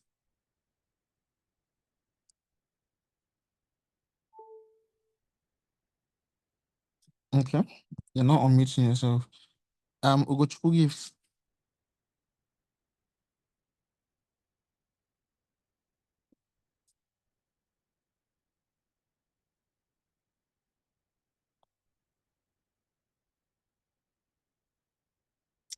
You guys are not meeting yourselves.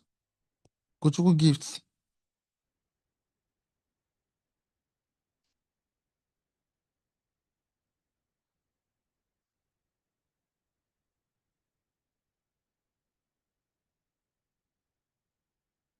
Okay. Mwapong. Okay, good evening, sir. Yeah, good evening.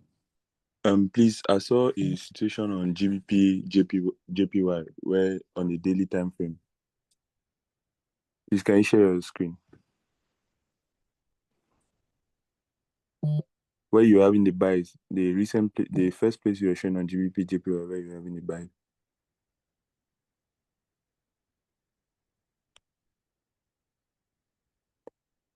Okay, so my question is, for example, after price reacted to that first demand zone and broke structure, and now the next POI that you had was the second place where you had your POI on the demand zone. If price does not get to it, do you forget about it and concentrate on the new range that price has formed? It's not likely that price will ignore it now. If price ignores it, then you move on.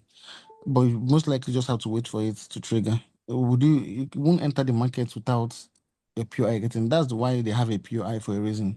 Your POI will trigger before you enter the market. If it does not, you move on to another pair. Okay, sir. So if price does not trigger your POI and break structure, when you come back to analyze that pair, you focus on the new range. That is if it completes like the cycle of the new trend, like the daily time frame, if it makes like a new higher high, then most likely you can forget the new distance. Okay, thank you. Yeah.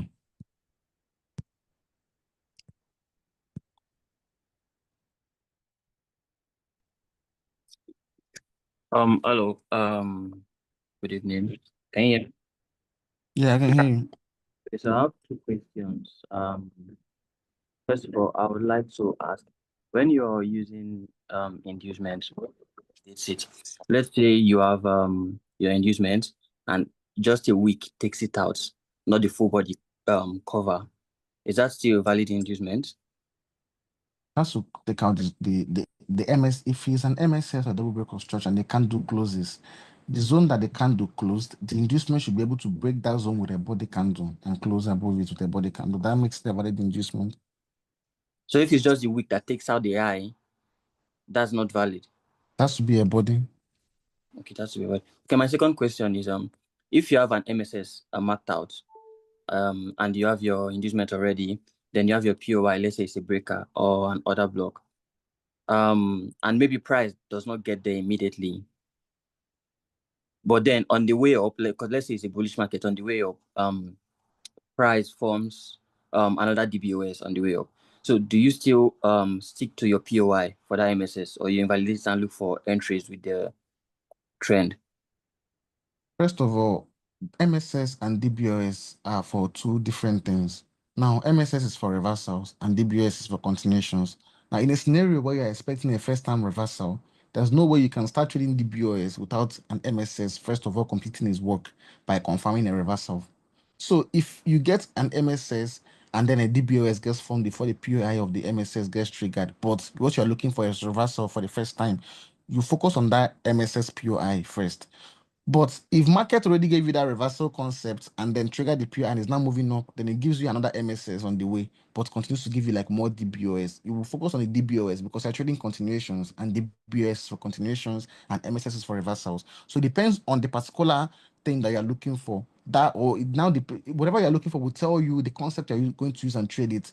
If it's a first time reversal, market has been bearish. Before market will turn bullish, it must give you an MSS. And if it gives you an MSS, what confirms the MSS is the POI getting tapped. So if that POI does not get tapped, then any DBOs that market formed without the POI getting tapped is not valid until market taps that POI. Except maybe on the time frame you marked it out, price did not tap it, but you go on the higher time frame, it turns out that market actually taps the zone, then that one is valid.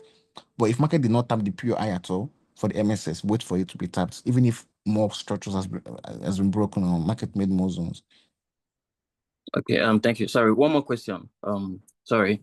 So let's say you have let's say you're trading continuation, DBOS, but then you inside the continuation you have your POI inside the liquidity. I know the last class you had the liquidity trend line. Let's say then your POI falls under the liquidity trend line. Do you still take the trade? How do you invalidate that liquidity trend line to be valid or to be one you can take a trade within? Liquidity trend line is only used when you are looking for where to place your take profit levels. So if it's an uptrend and you have a POI inside there and market has not yet turned bearish, still continue using the POI. The only time you use it to oppose the market is when market's already turned like opposite of the current trend. So the market is bullish and it's giving you higher highs and higher lows. Obviously, the POIs will be inside the higher highs and higher lows now, will be inside the liquidity zone. But if market has not yet started opposing the direction, then there's no point trying to use that as trend line liquidity. It's only when market's already reversing. Maybe it is a POI to reverse or give you a structure shift inducement and POI showing that it's reversing. That's when you can now stop taking any POI inside of that liquidity zone to trade. So it all depends on when you see this thing. If it's just moving in your direction and it's forming higher highs and higher lows, you can use it. But if market is about to reverse, then that's when you now use that trend as liquidity. All right, thank you.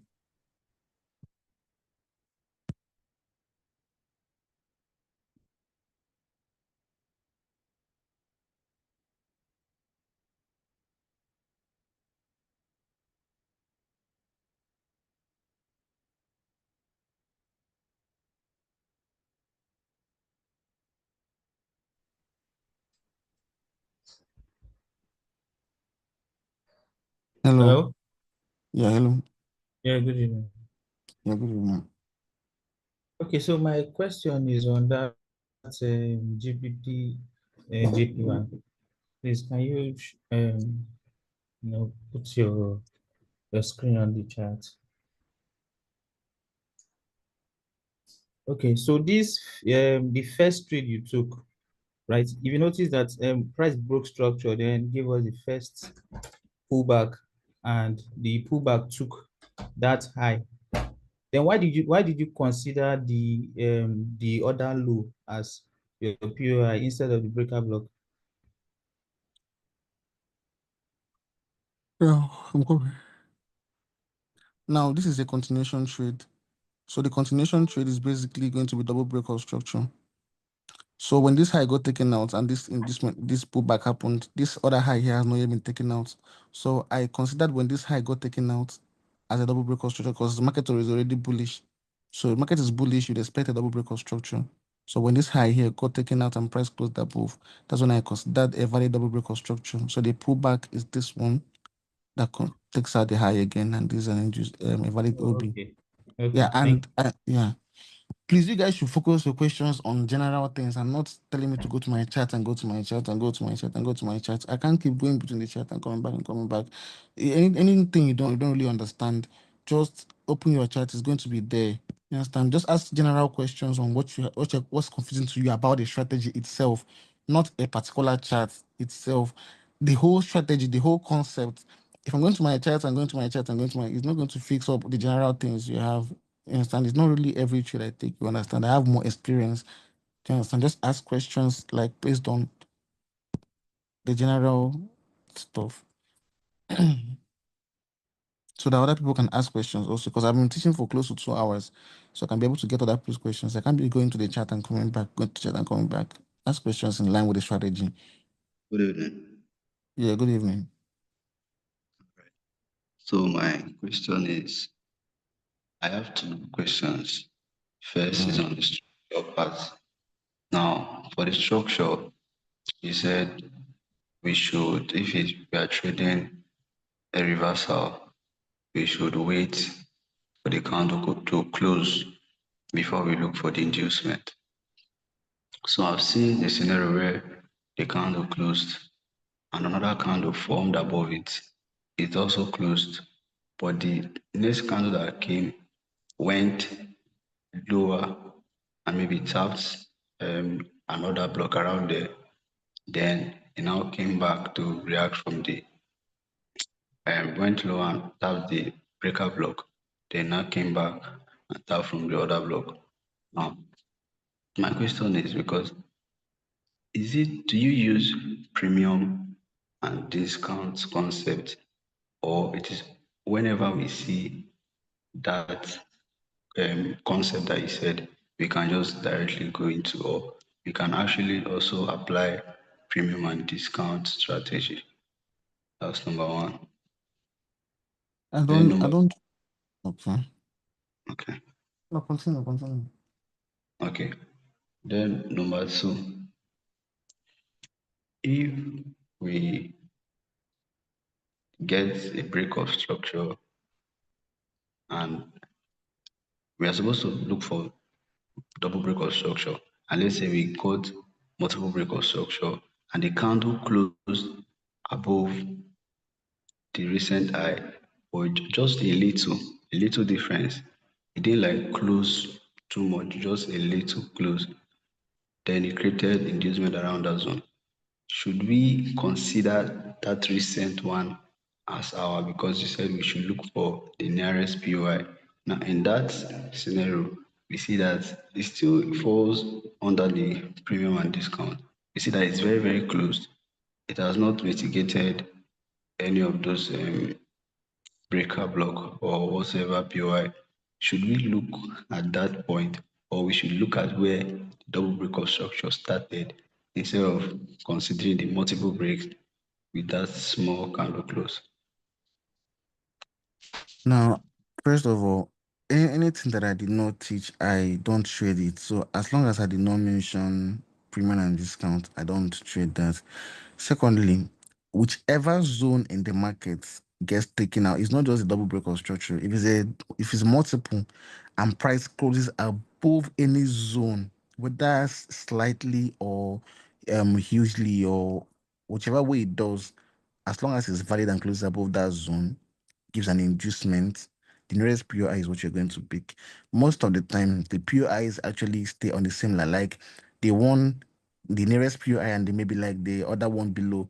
Even if you draw it out, all of them will probably be on the same line. So price may touch the nearest one and still be able to go a bit inside to still touch the second one, but they will all still be in the same line. So just apply the same concept that I taught you there and you'll be able to get this.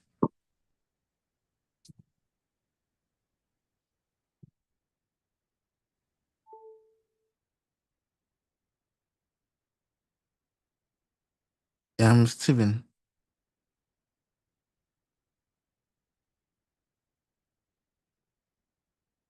Steven, please, if I'm asking you to unmute, just unmute because we have to hurry. It's going close to 2 hours and okay. If I skip you, I'm not going to come up again. I'm asking people to unmute, they're not unmuting. User,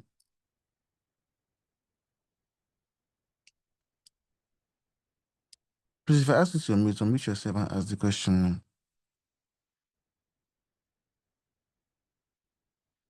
User, Evening, sir. yeah, good evening. Yeah, my question is based on your inducement. If you should mark your inducement like your inducement is somehow far from your entry, is it still valid? I don't know if you get the question. Even if no matter how far it is, any POI closest to it is valid. How about if your first and your As long as second I should be in POI the right have been direction. mitigated? How about if your first and your second entry have How? been mitigated?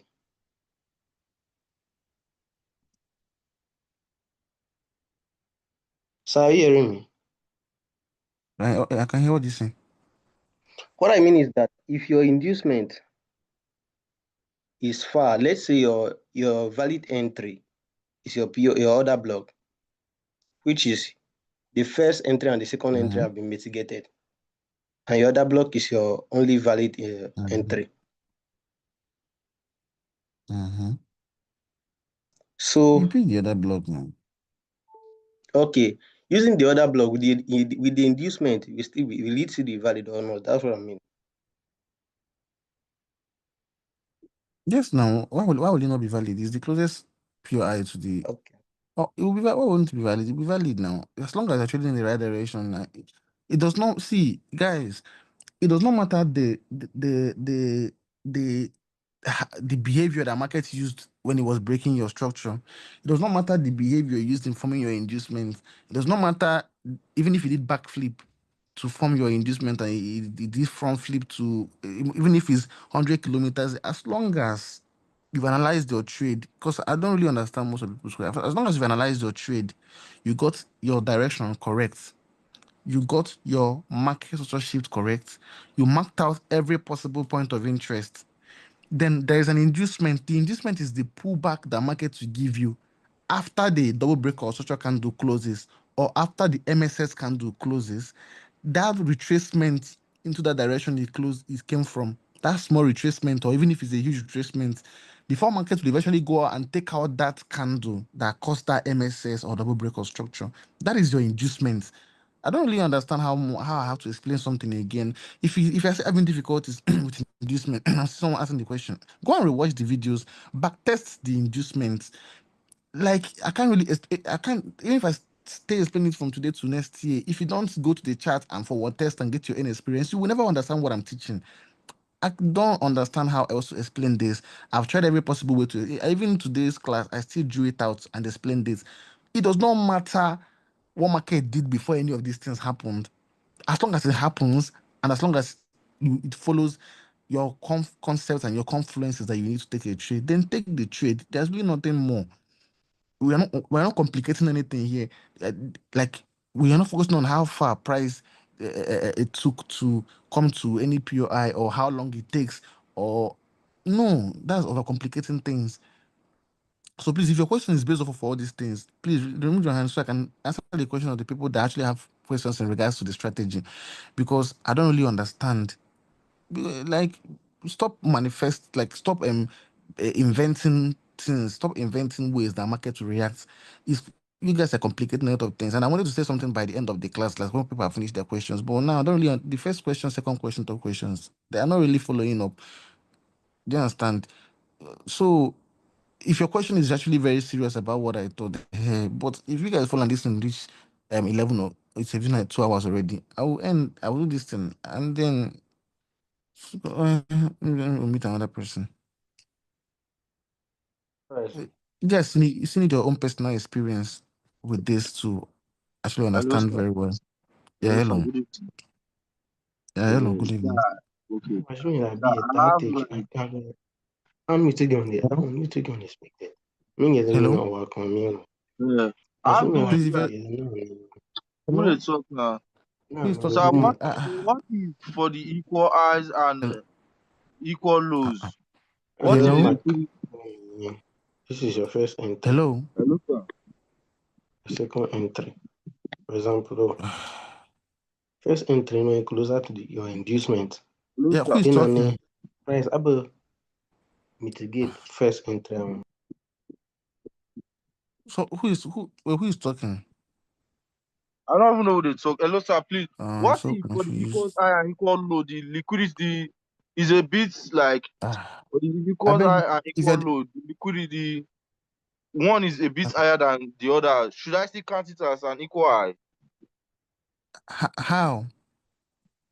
Like for the if I see two eyes on the like two eyes like the for the liquidity concept you taught us for the double top. I mean the you understand and the equal eyes liquidity you told us and equal load.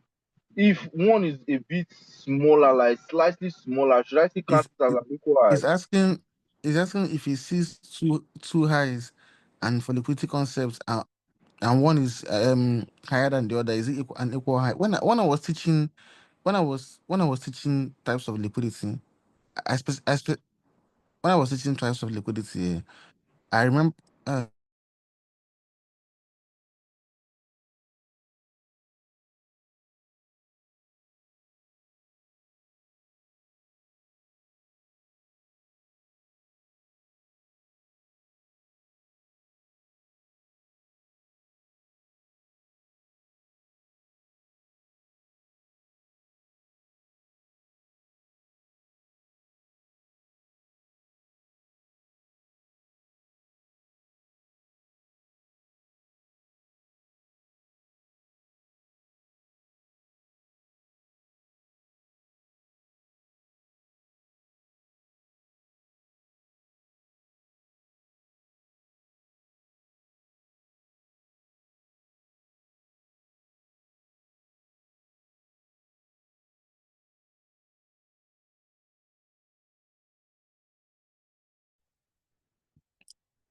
Now he was asking, he said, if market gives you an equal high and one is higher than the other, if it's a valid inducement. Now I remember specifically when I was teaching about different types of liquidity, I said an equal high is one that's on the same line as the other one. I said I haven't seen it on the chart in a while because it's been long I saw it on the chart. I know I specifically said on the same, like, please, guys, please. You guys should also help me out now. I'm trying to do this for people that have main questions to also ask their questions. The time is going, and it's more than 2 hours already. There are things that if you calm down, you actually understand without having to stress about it.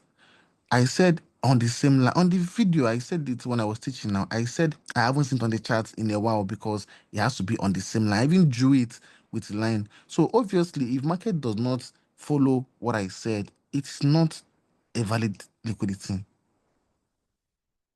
I don't know.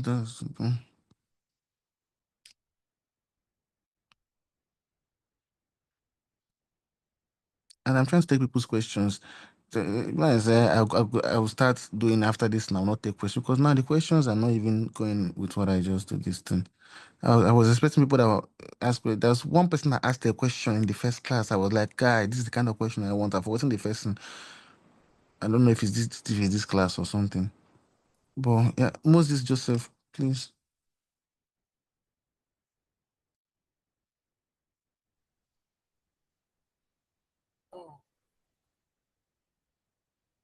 Hello. Can you hear me, sir? I can hear you. Okay. I thought I was left out. So I just have two questions. The first question is how do I saw you take some trade on gold, and the way you do calculate the nearest high before the reversal when it do make that higher high. That is the first question. And my second question is that I also do something like taking some trade on same but your market structure shift is not the swivel. I don't know the way you do pick in your league. Because if you are using the swivel, your inducement won't be in that place it is. I don't know if you understand me. I just notice don't pick swivel in market structure shift most of the times. I don't understand. What do you mean swing low in market structure shift? Like you know the market moves in higher high and higher high, and the higher low is a swing low.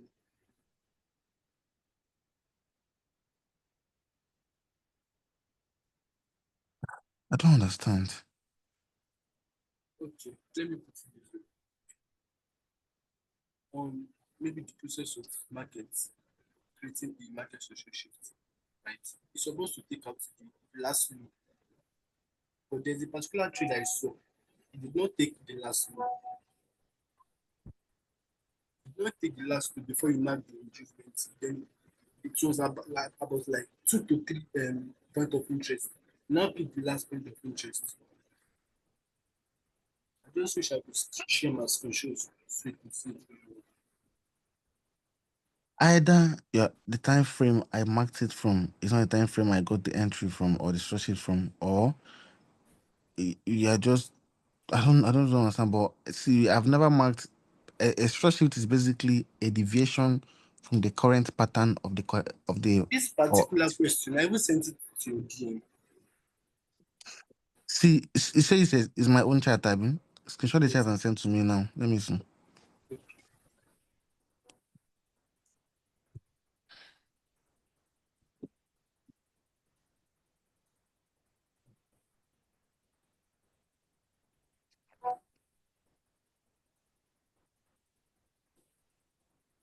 My phone has died too.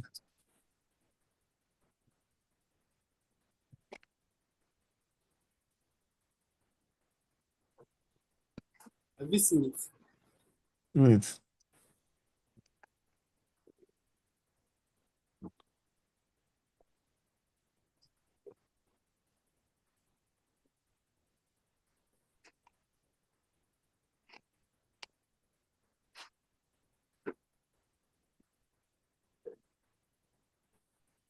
So I don't understand. That thing you said code.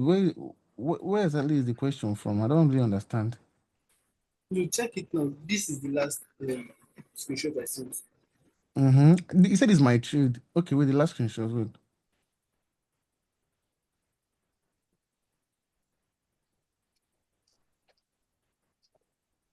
Okay, talking. You see, yeah, that was the swing low, but does not mean that like it's the last low in the market. The last low obviously is wait here.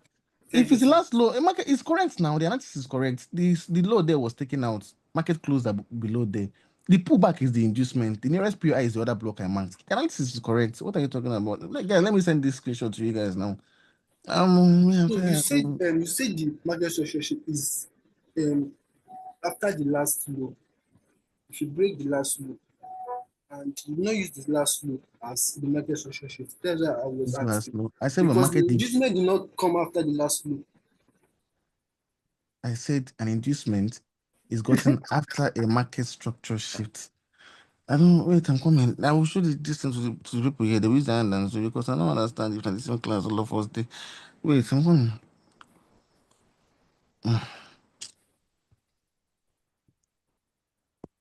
Guys, is this candle I marked here? That's the last low now. Price took it out. The next pullback is the week. The market took out the low again when it was creating the inducement. The nearest point of interest is the other block up there. And that was why I used to take the sell. What are you expecting again? Market took the low out there. And the low there is the last low before a new high pushed up. The low was taken out. Price gave an inducement by making a pullback. The nearest PI is the other block up there.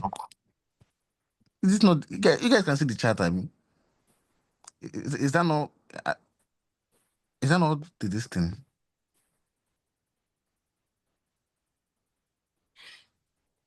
So what else are you saying? How do you catch that your nearest high when the market is in uptrend? I've someone was asking this question. There's an average move that gold does depends on the pair. That's when you need experience in the market, or you can just Google some things, or just go to the charts of what you trade. Check daily candles. Check how many pairs move on average. Then you can implement it on the next trades you take if it's at an all-time high. You can just give us a clue one. What? You can just give us a clue. A what? A clue, like just an idea on it. I don't understand. Clue like what? I don't know the pairs you trade now. Go to the pairs you trade and check how many Same pips. pairs as you. Why would you be trading on the same pairs I trade? To go to the pairs you trade and then check the moves that market moves on a day. Check the daily time frames. Measure. There's a measurement tool on Trading View.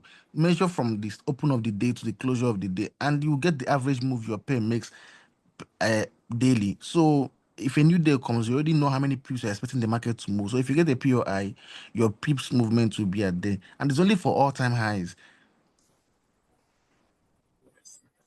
And it's not a beginner class, self. No, I don't confuse those seriously. How which is a clue like what? Market is not subjective to one this thing. Market is dynamic. So next month, market average movement can change to. There was a time gold was 100 pips. There was a time it's 200 pips, 300, 500. All you need to do is just go to the chart. It does not take time. Take your measurement tool on the chart, daily time frame movement for a day, it moves 200 pips. Okay, the next day it moved another 200 pips. The next day 200 pips on average. If you take a trade at an all-time high, you take it 200 pips. And why are you trading only the same pair as me? Trade other pairs too. No, I like to study you.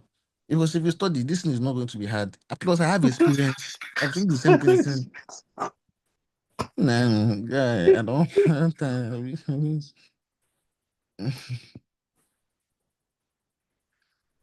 Hey, God.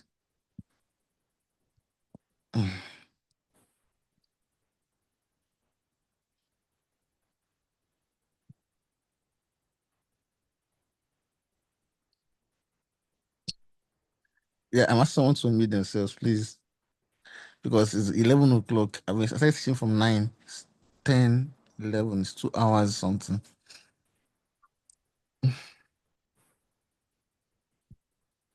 The person I asked to unmute is not unmuting himself.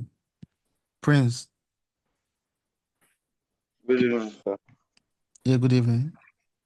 Okay, so my first question is about when you've done your directional bias and you have a high that you're expecting price to take out as your final take profit. Before Yeah. price gets to that high, when you take out like some liquidity zones, price like makes like minor reversals.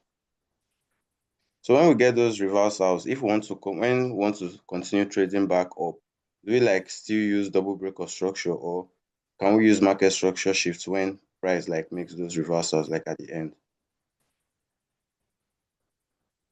It depends on how long the reversal is. If the reversal goes on for like an extensive period of time, Yeah. like that, then before market will start pushing up, let's say the reversal happened for like hours and then it's like Yeah. a long reversal, then you can use MSS to get market going back up again. But if the reversal was just for a, like, let's just say one or two pullback and the market continues making more structures, then double break of structure.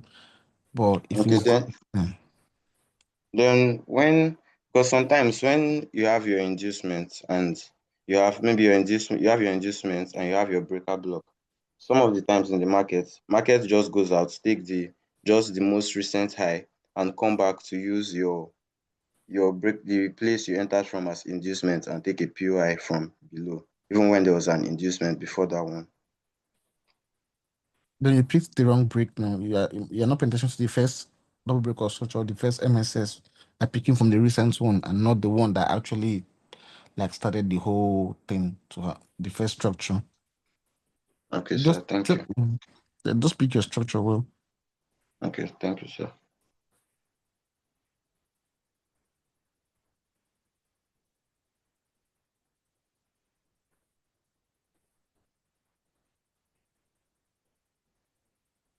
Good evening, sir. Yeah, good evening. Um, I'm having some issues about that gold setup. I was one asking about the other block. Then, like you said, as you go to Google and search about the other block, I was very confused by that because you told us that the other block must be engulfed by by the new other block. I know, but like I said, there's also different ways that other blocks present itself. That's an other block. I'm coming. Let me see if I open up and chat. Like I said, no, this is not this is an other block. Yeah, there's a bearish candle, there's a bullish candle. The bullish candle did not engulf, but there was a third candle that came up that eventually engulfed the two of them. So that is still an order block. So your entry will just be picked at the demarcation of the three of them, 1, 2, and 3. I don't know if you've not seen this kind of order block before. It's called a demand zone, but it's an order block. It's a three candle order block. There's another Okay, block that also looks like a doji candle. That's just another block. Yeah. all right. So and again, on that gold, after you confirm your direction bias, you had your double break of structure and your inducement. But if you go back there, you see there is another breaker block, but it was not medicated. I don't know if you can go back. You see it there. It was not medicated. I picked the right breaker block. The breaker block you're talking about, even if I mark it out from there, why I didn't mark it out is because it does not really have the shape of an other block. But even if I marked it out, the SL level will still be able to enter the other breaker block that I marked out. So they are all technically still on the same line. Is correct. Okay. Anything I analyze is correct there. All right, sir. Thank you, Yeah. sir. Mm, Thank you. mm.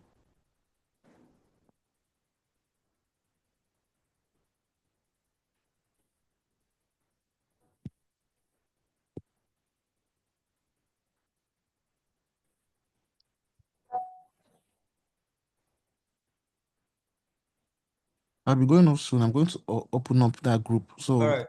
if people type questions, I Hello, may just Tony. respond because I don't really. Yeah, hello. I'm actually kind of confused on double break of structure. Now, in some charts, when you are about to mark out your double break of structure, you will see actually seen you use mark out one candle as like you will pick the first one, then on the body of on the wick of the candle, just one single candle, you mark it out as well. Now, most times you get to see like different, like more than one or two double breaks, like different ones. So at some point, if I mark those things out, if I mark one or two or three of them out, I actually do get confused on the actual one that the market will definitely come and tap in. I don't know if you understand what I'm saying. That's why there are rules in picking a point of interest now. Even if you mark all of them out, you just have to look for where your inducement is. Then check the ones that are unmitigated. Then pick the unmitigated one that is closest to your inducement. And then that is the one you pick. Okay, no problem. I'll make more. I'll practice more on that though. Okay. Guys, let me just summarize this and see. Someone is saying, can we have a compensation for our missed classes? The missed classes the classes that we missed was rescheduled. It's 4 classes total. I didn't do anything under 4 classes. We missed a class. We put another date for the class. Do we have classes on Thursdays? The classes we put on Thursdays was because we missed class on Sunday because of the burial things I did. So there's no compensation for this thing because the class that was missed. If I did those classes, I would not be hosting a class today. The class would have ended on Sunday. Do you understand? So that was why there's a class today. Because I missed the class on Sunday. The classes are complete. The amount of classes we need is also complete. Things that, in fact, we just got done with the classes. You guys have not even put it into practice. No one has even gotten their own experience trading the same thing. We've not even traded it for a full month. I feel like if you come down and trade this thing well for a long period of time, for at least a month, you'll be able to understand it. Most people are rushing. Come down. Oh, I've been teaching for 2 hours plus. So, and then the questions that you guys are also asking me is not. So I'm just going to open up the group. Understand? So you guys can converse there, and the questions you have, you can drop your questions in the group also. If someone that knows it can also help you out, and me, I can occasionally check the group sometimes and then see if I the questions they have if you tag me. But for now, I think that is it this for this class. So the Zoom recording is going to be available once it's done processing. Just imagine if all these things did not record. Just imagine if all these things did not record. But overall, what you guys should focus on is not to try and complicate trading. Trading should not be complicated. If you trade just one thing 2 times in a week, trust me, you have a higher chance of being profitable than someone that looks for 100 trades in a week, trading different things. Focus on risk management, number one. Focus on having a plan to trade with. If you trade less, me, I trade just 3 times in a week, or else I try to. Simply because I already have some kind of knowledge on technicals does not mean I'm above mistakes. I'm just 2 years into this trading industry. I've only been trading forex for 2 years, so I still make my own mistakes. But I try to trade only 3 times in a week. That way, even if I hit just one TP, with the kind of RR I have, even if I have 1:5 RR on the first trade, there's no way I'll lose the next 2 trades and I will be in loss. Even if I take the next 2 trades as losses, I will still end the week in profit. But the thing is that I can if you take much more amount of trades in a week, that's when your percentage risk will be lower. But me, I trade 3 times in a week. Sometimes I can do my percent 20% or 10%, knowing that even if I'm risking 10% per trade and I trade only 3 times in a week, at the end of the week I'll be down 30% if I lose all 3 trades. But if I hit just one TP and win and lose the remaining 2, I will still be in good profit. So one thing is planning, and another thing is limiting the amounts of trades you take to just trading what whenever the market presents as a setup to you.